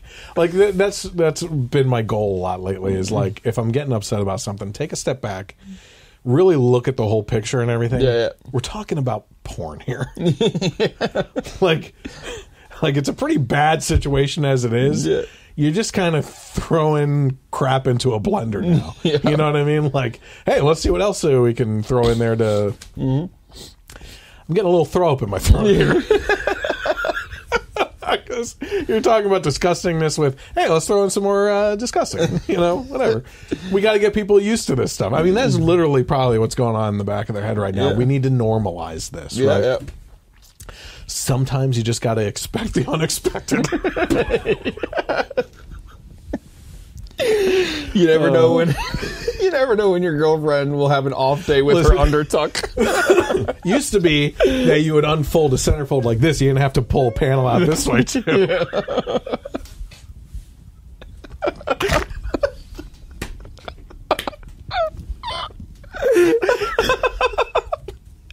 Oh my gosh. Oh man. All right. So anyway, it's just a mess. That's a mess. Next month's centerfold will be Buffalo Bill from Silence of the Lambs. Oh whoa. All right. So, how old's your oldest? 6. Jeez. Okay. Has there been any mention of sex ed in school yet? No. He's in first grade. They like even when we were in school. Now I'm 34. You're 36. Yep. So when we were in school, surprisingly, it wasn't too long ago. I mean, it was the 2000s. Yeah. Or no, you were in 99. 99 for me. Yeah. Fountain of Youth potion. Yeah. Okay. They were even teaching some stuff I feel a little too young for the age group. I remember middle school thinking like, of course, I wasn't having sex, so whatever. Oh, maybe, I don't know. You weren't the target market.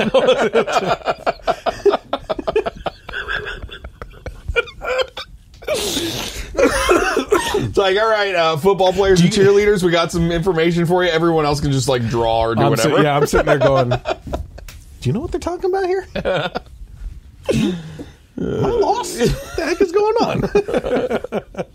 on? So, these parents are actually infuriated after a controversial sex worksheet was given out at an Oklahoma middle school. Jay Middle School in Jay, Oklahoma, is under fire from some parents who say the school took a sex education class way too far. You see his trend here. Jay, right. With the U and the A and B ship. Oh, you're talking about? No. Everything stupid just goes by a letter. So, parent Mandy Callahan posted on Facebook that her 12-year-old daughter came to her in tears earlier this month after she was too embarrassed to complete her sex education assignment. Callahan said she understood why as soon as she read the worksheet.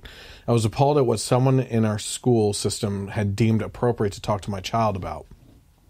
My 12-year-old child, who still colors in coloring books, well, let's be honest here, adults are doing that nowadays. It's one of the main activities on the millennial college cruise. campus. Yeah. Adult coloring book workshop. By the way, I don't know how they do it either with all those colored crayons. That might offend people. Yeah, I know, right? In a room where boys and girls are combined. Did you just say colored crayon? Yeah. Multi-waxed. Multi-pigmented. Yes. With male instructors or female, depending on the time of day, who are not teachers or nurses in our school system. Infuriated that she was not made aware of the school's plans to teach the students about masturbation and sex. They most certainly did not say, hey, moms and dads, we're going to be teaching your very young sons and daughters about masturbating by themselves and mutual masturbation with partners.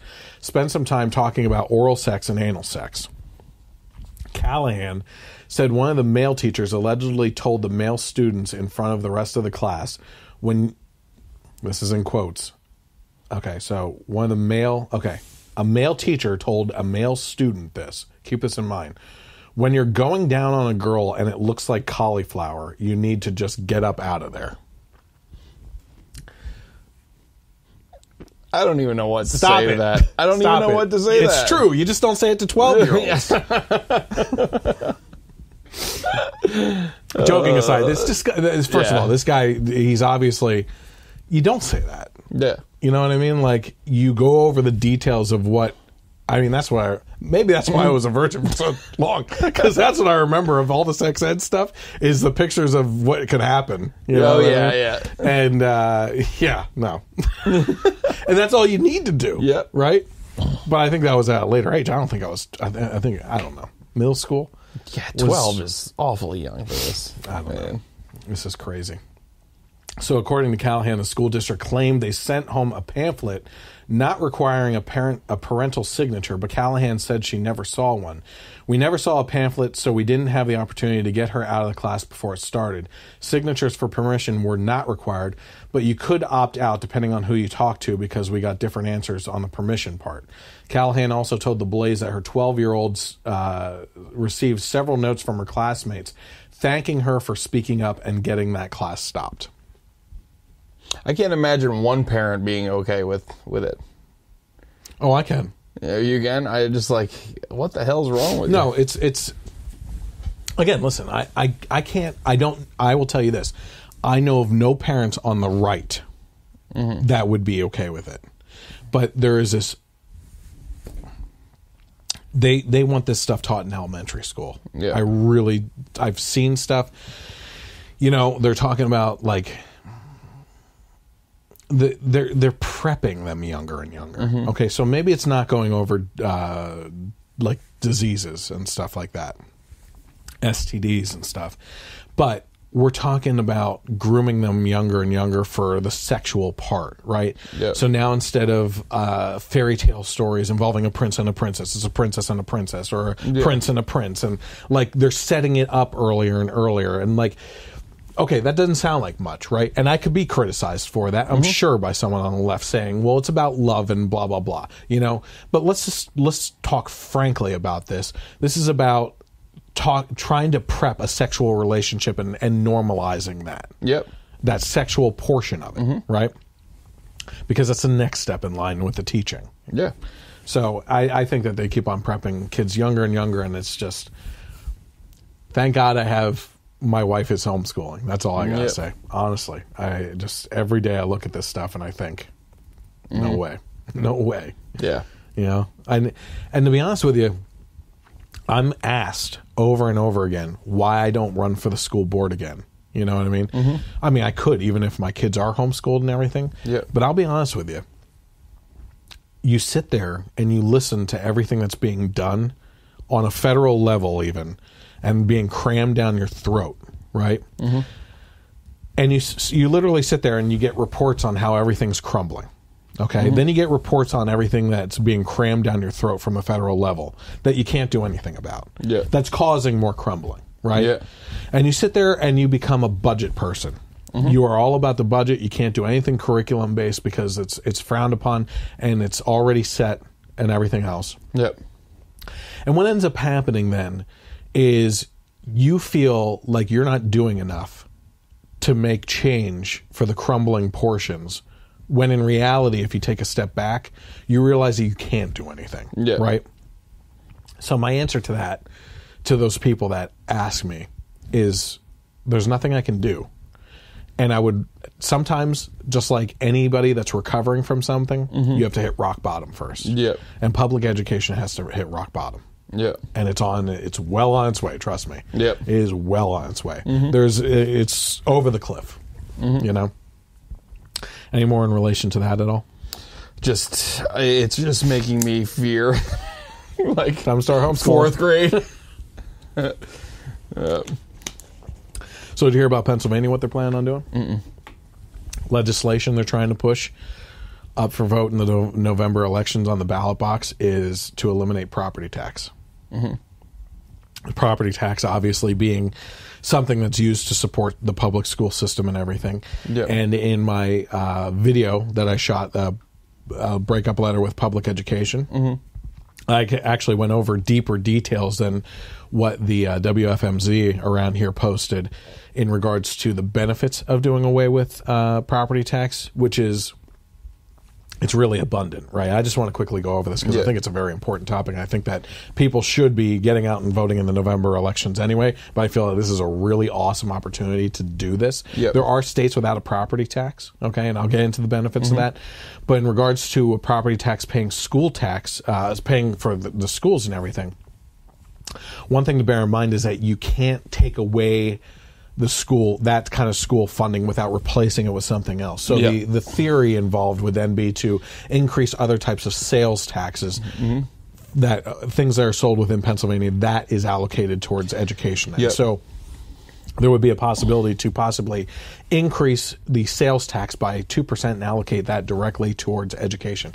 Now, the neat thing about that, if you're talking about that fiscal avenue alone, is the fact that you can take that allocation and do it on a per student basis. Actually take that lump sum, see how many students there are in the state, and divvy it up according to those students to push into the schools. Yeah.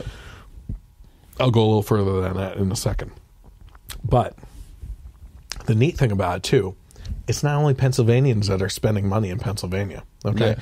So anybody that's traveling through will spend money in Pennsylvania, and that money will go towards our kids' education.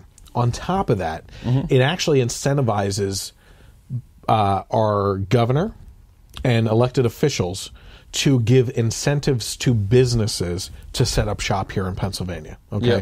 Because if we can give tax breaks to the businesses, knowing that it will attract consumers in various different venues of commerce, that will attract those people that will then end up spending more money that will go towards our educational system. Yep.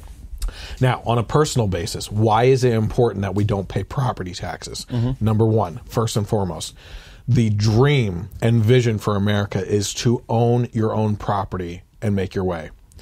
You pay off your mortgage, fantastic. Yep. You own your house, congratulations. You stop paying your property tax, guess what? You're losing that house. Yep. All right? Yep. You don't truly own your property. So the fantastic thing about this is it truly should open a door to allow you to actually own your property. I think that's fantastic. Yep.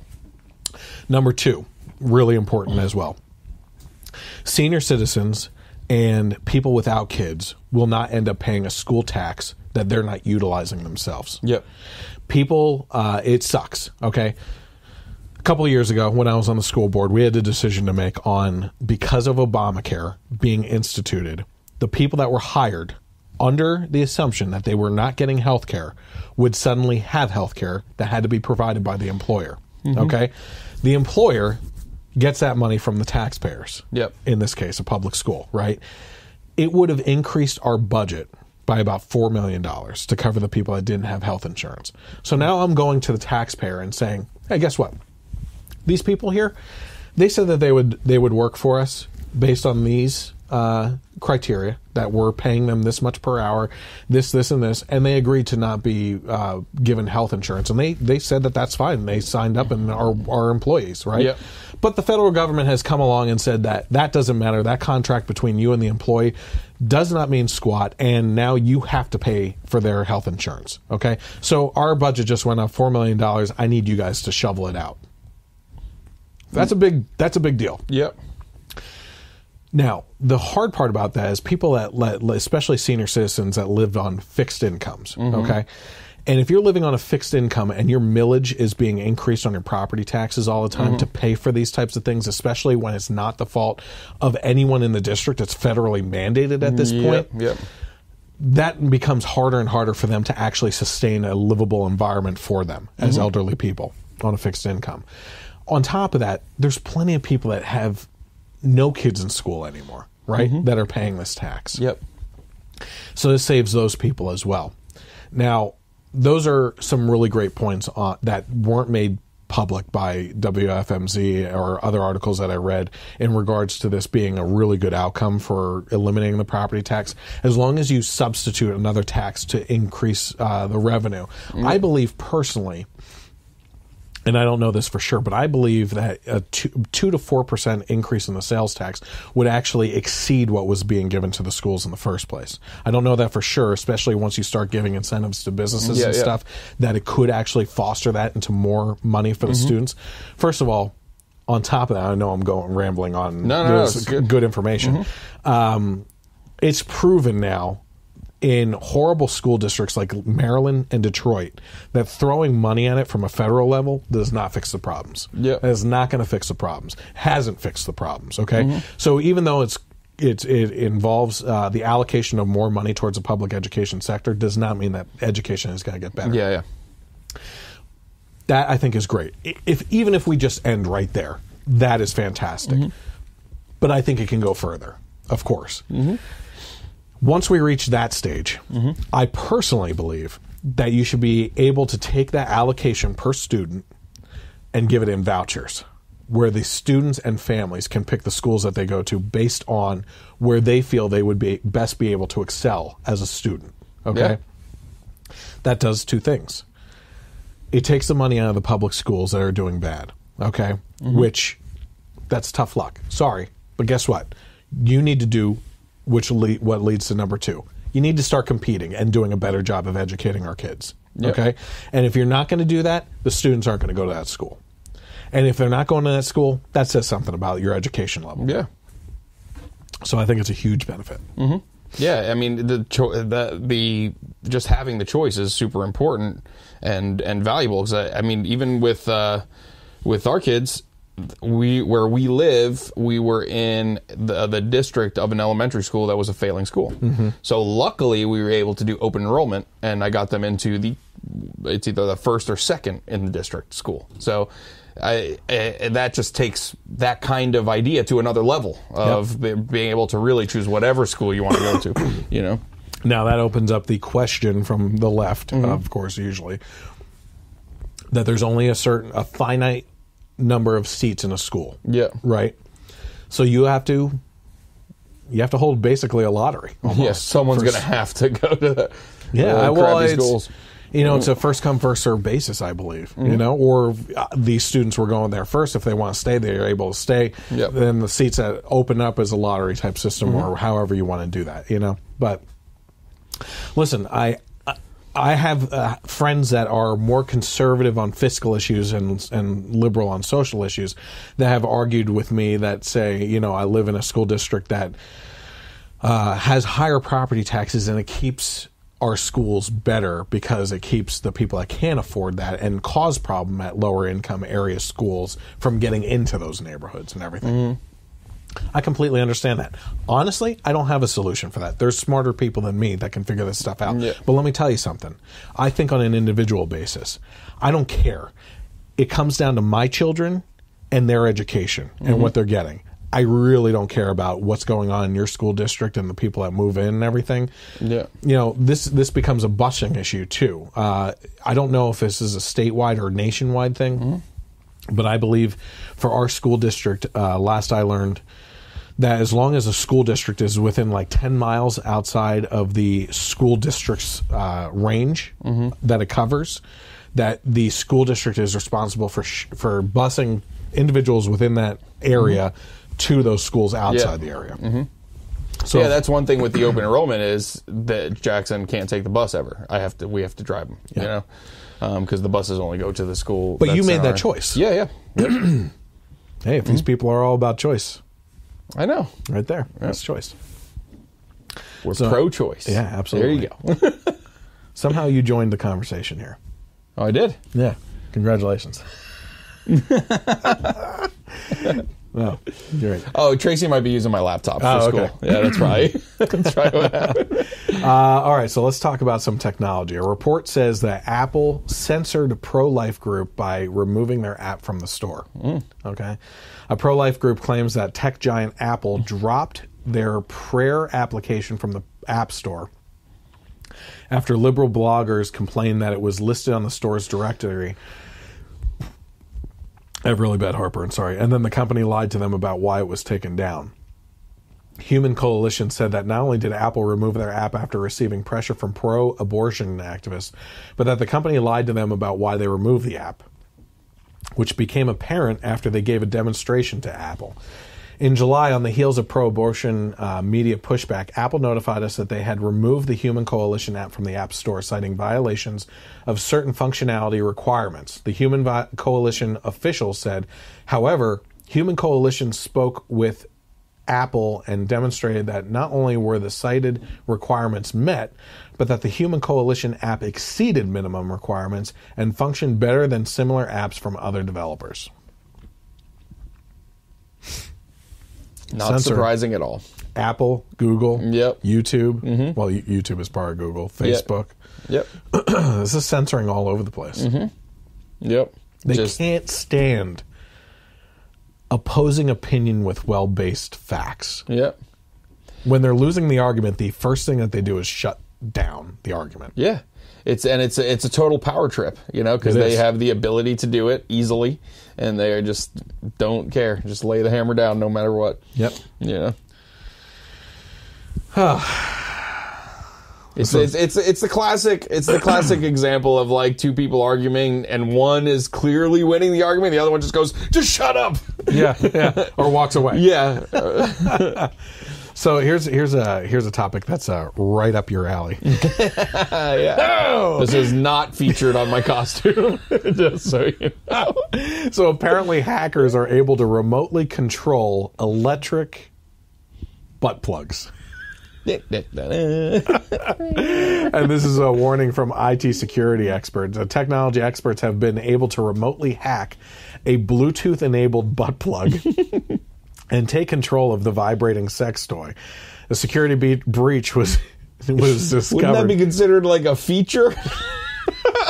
The security breach was discovered by Italian researcher Giovanni Mellini, who posted his findings in a blog post where he said he was able to take control of the Hush butt plug from his laptop. The Lovense manufactured device is designed to be a long-distance love toy and is the world's first teledildonic Teledildonic, which can be Word controlled, of the day. which can be controlled from anywhere. Mr. Mellini said he was able to hack into the Hush device after a joke with a friend. That's an excuse if I ever heard one. But later decided to follow through on his joke to test out the security of the Bluetooth Low Energy protocol. The Hush product is the latest plug, which can be remotely controlled and connected to smartphones and computers via Wi-Fi and Bluetooth. Listen, there's a point when technology goes too far. I got to be honest with you. All right, we thought Skynet was that point, but nope. No.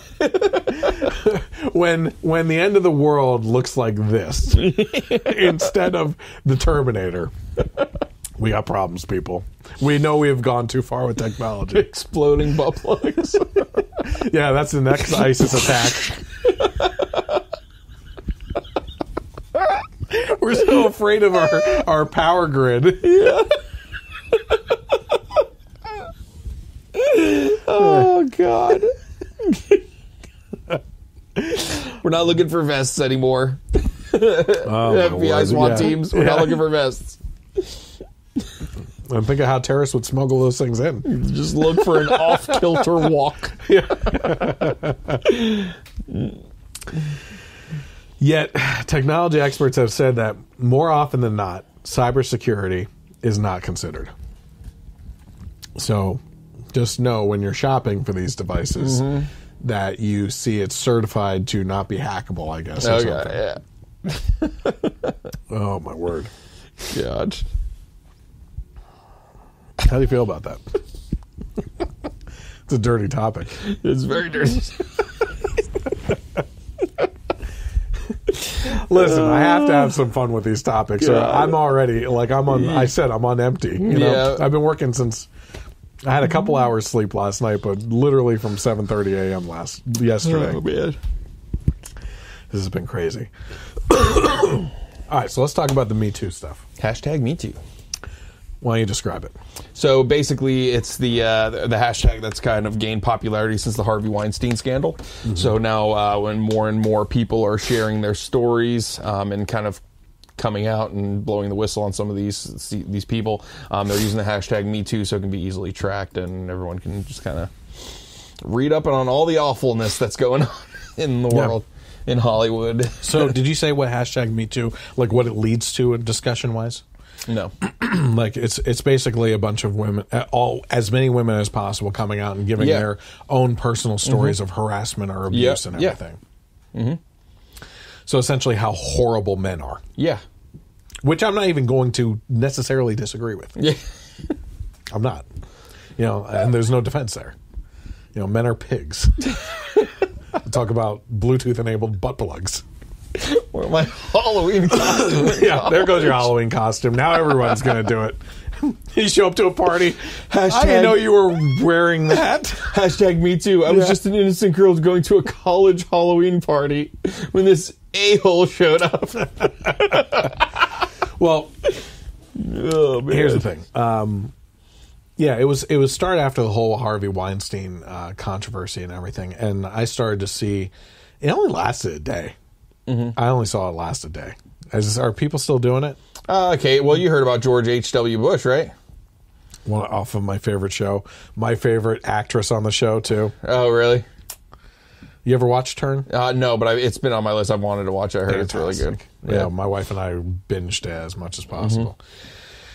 Yes. So the actress on the show, who I forget her name on the show, but apparently George Bush was wheelchair bound at the time.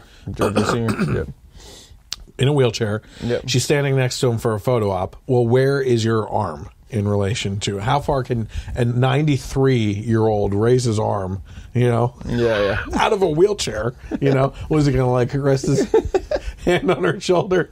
Here, sweetheart. Yeah. He put it around, and apparently the running joke is about David Copperfield. Yeah. Well, apparently that's the joke he tells all the time to try and make people feel a little bit more comfortable. That his hand has to be basically right around their waist or on their butt. Yeah. You know what I mean? So he says, "Who's my favorite magician? David Copperfield." Yeah. So and apparently Barbara Bush is always like, "Oh, there he goes again." Yeah. So she knows it. Yeah. She's standing right there. She's an enabler.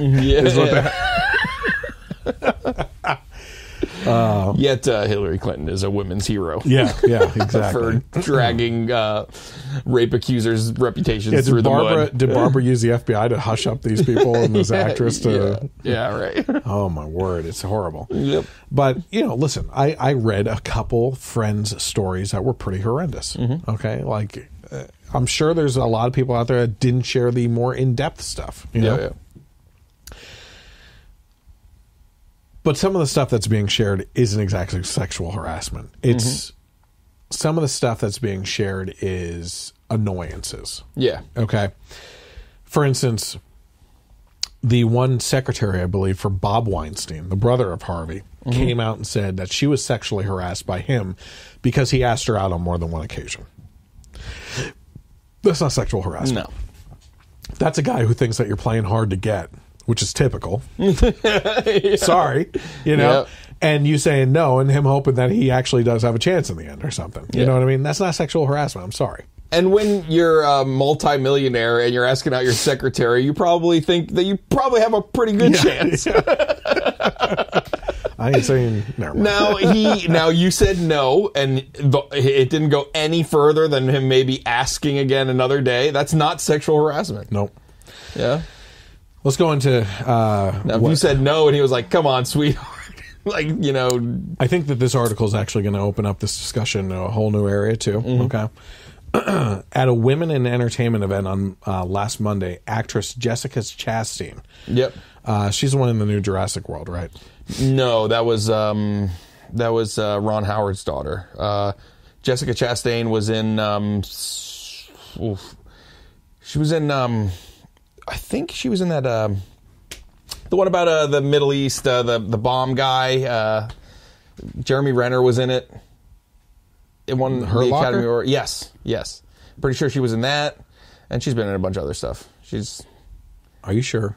Yeah. Are you sure she's not in what I just said? Lost World? Who is that? That's Bryce Dallas Howard. Yeah, you're right. Okay, never mind. Yeah. So anyway, she unloaded on Hollywood's hypocrisy and exposed in a glaring way over the last 2 weeks by the accusations of sexual misconduct against mega producer Harvey Weinstein, who alleged behavior was an open secret in Hollywood for decades. Keep that in mind. Decades. She said this is an industry rife with racism, sexism, and homophobia. This was an actress who quickly came out in condemnation of Weinstein and those who looked the other way over the last couple decades. It's so closely woven into the fabric of the business that we have become snowblind to the glaring injustices happening every day. Oh, we're very quick to point the finger at others and address the issue with social action and fundraising, she continued, yet there is a clear disconnect between how we practice what we preach in our industry. We rally against the presidential candidate who slants a narrative of his sexual assault as mere locker room talk, but at the same time, we ignore the stories and warnings of sexual predators in our offices. Right? That opens up a whole other discussion for me. Okay. Yep. Let's lay some ground first. Sexual harassment, sexual abuse is completely wrong. I know personally victims of this stuff that are... It's horrible, okay? It's inexcusable and everything else. It shouldn't happen. And, yeah, guys have a tendency to be disgusting, all right? That's true. And so do girls. Absolutely. So do girls. Let's just say that. Yeah, absolutely. And, you know, some of these stories I'm reading in regards to the Me Too stuff, like, you know, I would get made fun of if I said, which is true, that when I was working as a server, I had a female manager who constantly hit on me and like asked me out and like was relentless about it. Yeah. And I was not physically attracted to her. She was actually awesome. She was, you know. Yeah. I wasn't physically attracted to her though, and my joking around, my sense of humor and everything, I guess that's what she liked, but it was relentless, right? Yeah. And eventually it got to a point where, like, yeah, I was annoyed too, but I'm not going to classify that as sexual harassment. Yeah. She also slapped me on the butt a couple times, okay? Totally okay if a girl does it. Yeah, exactly. It's hypocrisy, right? Yep. And if I tell that story, I would get laughed at. Yeah. If I claimed that that's sexual harassment, not abuse. Abuse is something different. Yep. But I would get laughed at by someone that claims that the same on the opposite spectrum is saying that that's harassment. If I tell the same story, they'd be like, oh, come on. You're a guy. You know, you wanted that size stuff.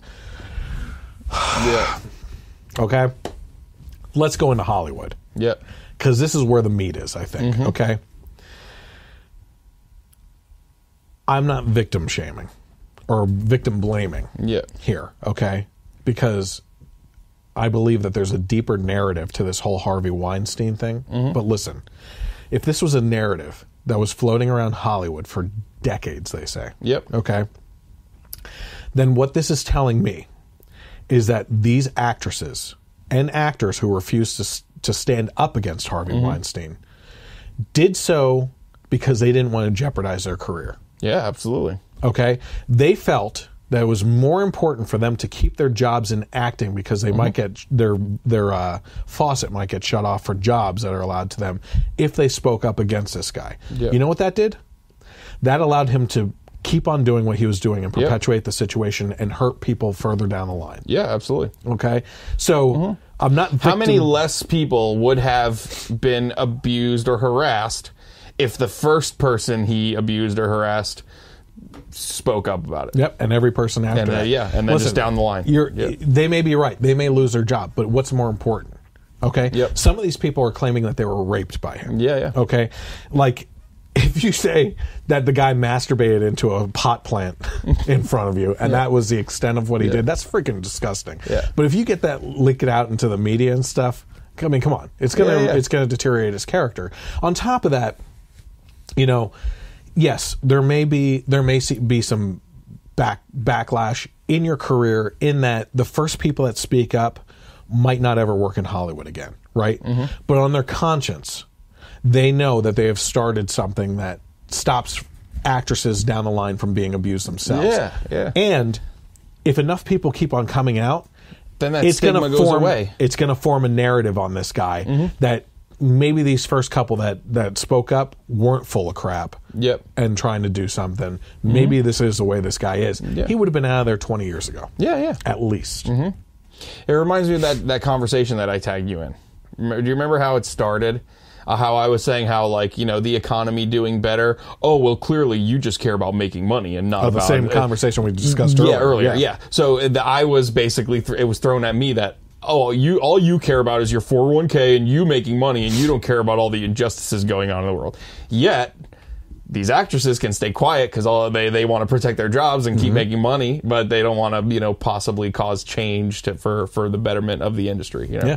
So, and the other great point that was brought up, I believe it was Ben Shapiro that said it, who said all these people that are using the hashtag #MeToo and everything, that doesn't do anything. That tells the story of what you went through. If you really want to affect change, name names on who's doing this stuff.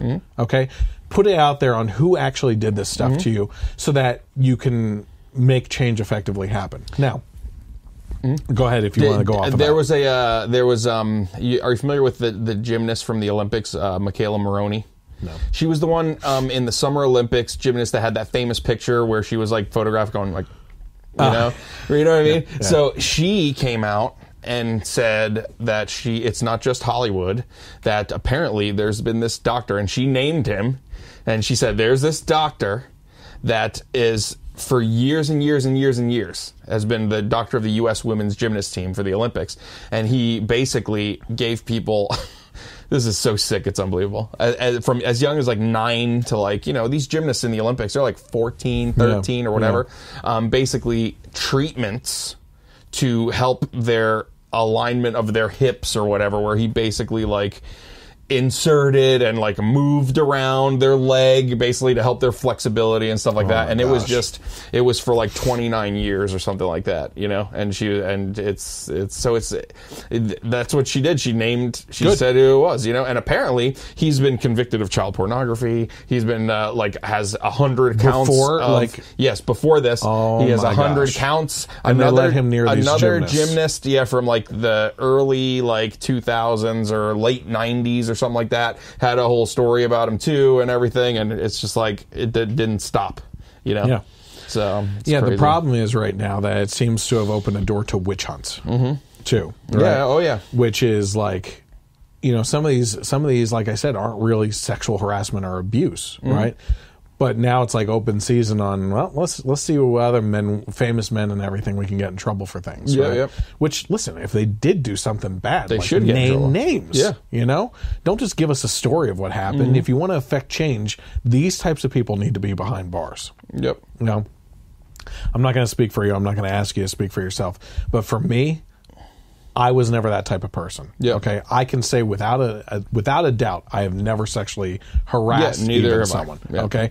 That being said, here's another problem I have with this whole Me Too thing.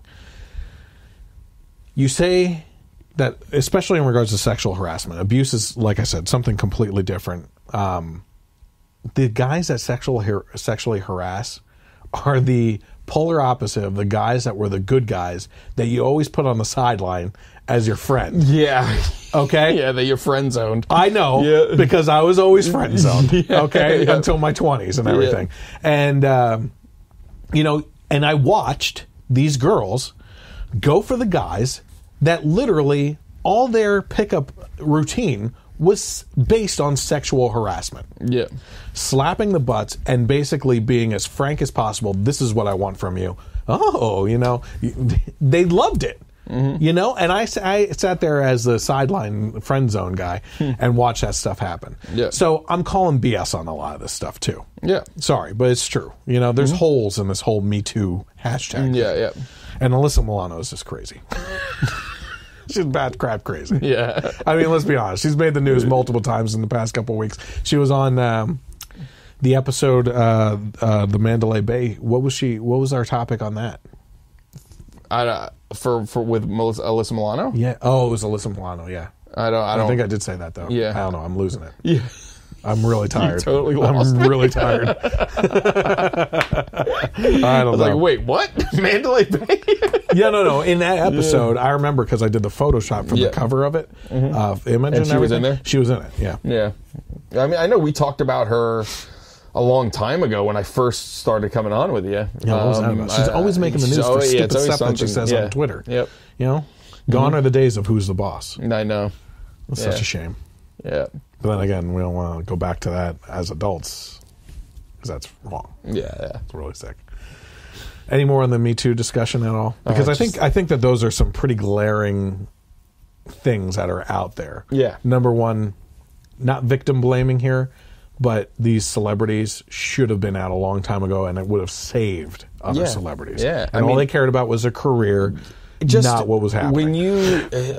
When you're in an award show, right? And Meryl Streep's up there literally calling Harvey Weinstein a god, and you know in the audience are probably like 10, 20, 30 women that he's harassed, and they're all clapping. They're all cheering. I mean, and not only that, she specifically said that Roman Polanski, I thought she said Roman Polanski was a god. I don't know. No, she was when he got that award. She was the first one standing for the standing ovation for Roman Polanski when he wasn't there to accept it because he had fled the country for raping a 13-year-old in some jacuzzi. Yep. It's like so sick. I think he drugged her. Yeah, he drugged her and then raped her. Yeah, and I mean she's 13. Meryl Streep should be on notice as an actress. She should be thrown out of Hollywood. Yeah, I mean. Everyone gives her all this credit for being such a great actress. It's like, oh, come on. She's not a great actress. You read lines someone else wrote for you. You're playing make-believe. I mean, like, what the Jerry hell? Seinfeld. Yes. Yes, he's so right. It's so great. It's so Stand true. there. Okay, now say what I told you to say. Yeah. Fantastic. Oh, you're amazing. You're amazing. You're so Someone get this person an award. Yeah, let's give him a golden statue. Like, come on. Give me a break. That's so bad. Oh, God. No. But I cut you off. Do you have anything more to say? No. I mean, Me Too discussion. covered it pretty well. All right. Well, listen, that's basically all the topics for tonight. Yep. I think we both need some rest. I'm so beat. You're going off the rails. I am, yeah. I don't even know what I'm talking about anymore. Yeah, I got like an hour drive home. Yeah. Hashtag me too. Yeah. Yeah. Oh, okay. So anyway, listen, I appreciate everyone tuning in tonight. There were some comments and everything, which was great. People getting involved. That doesn't mean that the conversation is over. Head over to the YouTube version when it's up and running and comment on the different sections as it's going. Certainly get involved with us on the Facebook page. Search for the Generation Y Conservative. Hit like and get notifications, whether you agree with us or not. We like to get involved in those discussions. Now, if you're going to be like the discussion that we got into, or... Did you happen to see the science discussion? My brother-in-law is I forget, bio something, like he got a science degree and whatnot, right? And I posted an article about another great link in evolution and stuff like that. And I was like, science is always changing on this crap. Yeah. But God and what he says is forever. It's unchanging, right? Yeah. Well, of course, it started a whole science discussion. And one of his friends jumped in who's also went to school for science stuff. And immediately in the very first comment, you're an idiot. Yeah. Okay?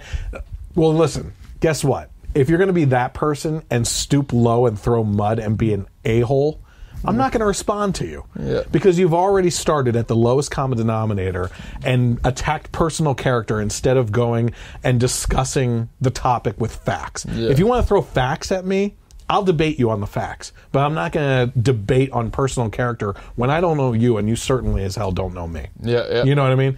let that be known for anyone Sure. that disagrees with me that wants to have a discussion with me on anything. Yeah. I'm not going to get into it with you if you're name calling and stuff. Yeah. That's all there is to it. We could talk about the most social issues out there, okay? If you want to stick to facts, I am more than happy to have a great conversation with people that disagree with me. But I'm not going to do that because that's below my character. Yeah. Which I hold high. And it's my also reputation. when you start out at that point, the conversation isn't going to go You anywhere. can't anyway. go up anymore. Yeah. You have created a wall at that point that says this is going to be a dirty game between the two of us of attacking personal character with veering away from facts as much as possible. Yep. That's all there is to it. So anyway, I want to thank everyone again for joining us tonight. You can catch me on Facebook, search for the Generation Y Conservative. You can find me on YouTube, search for the Generation Y Conservative. I'm there. Hit subscribe, hit the bell notification when we publish videos. I didn't even go into what the heck at the beginning of the night, why it's so different there, right? So we do the videos. The podcast will be on there. We also do movie reviews. The next movie review that we're talking about doing is Thor, which I am super excited about. Next week, I think. Yeah. Yep. Yeah. Also, Star Wars is coming up.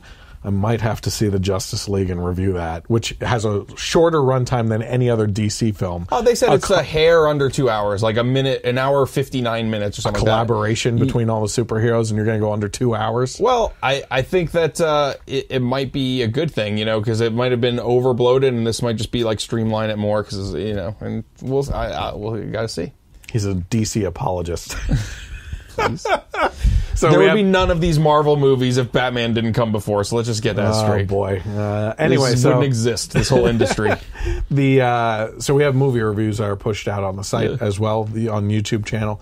That one's going to be a fun one coming up. Great reviews so far from people that have seen it.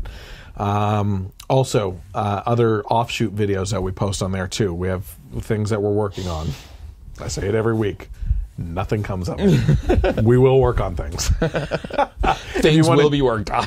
If you want to interact with me on Twitter, you can always find me at Gen Y Conservative. Without the E on the end, you can't find Mike on there. He doesn't want to get personal with anybody on Twitter, so that's fine. You may have to set one up for the show. That's what I'm suggesting. Oh, okay. Okay? Yep.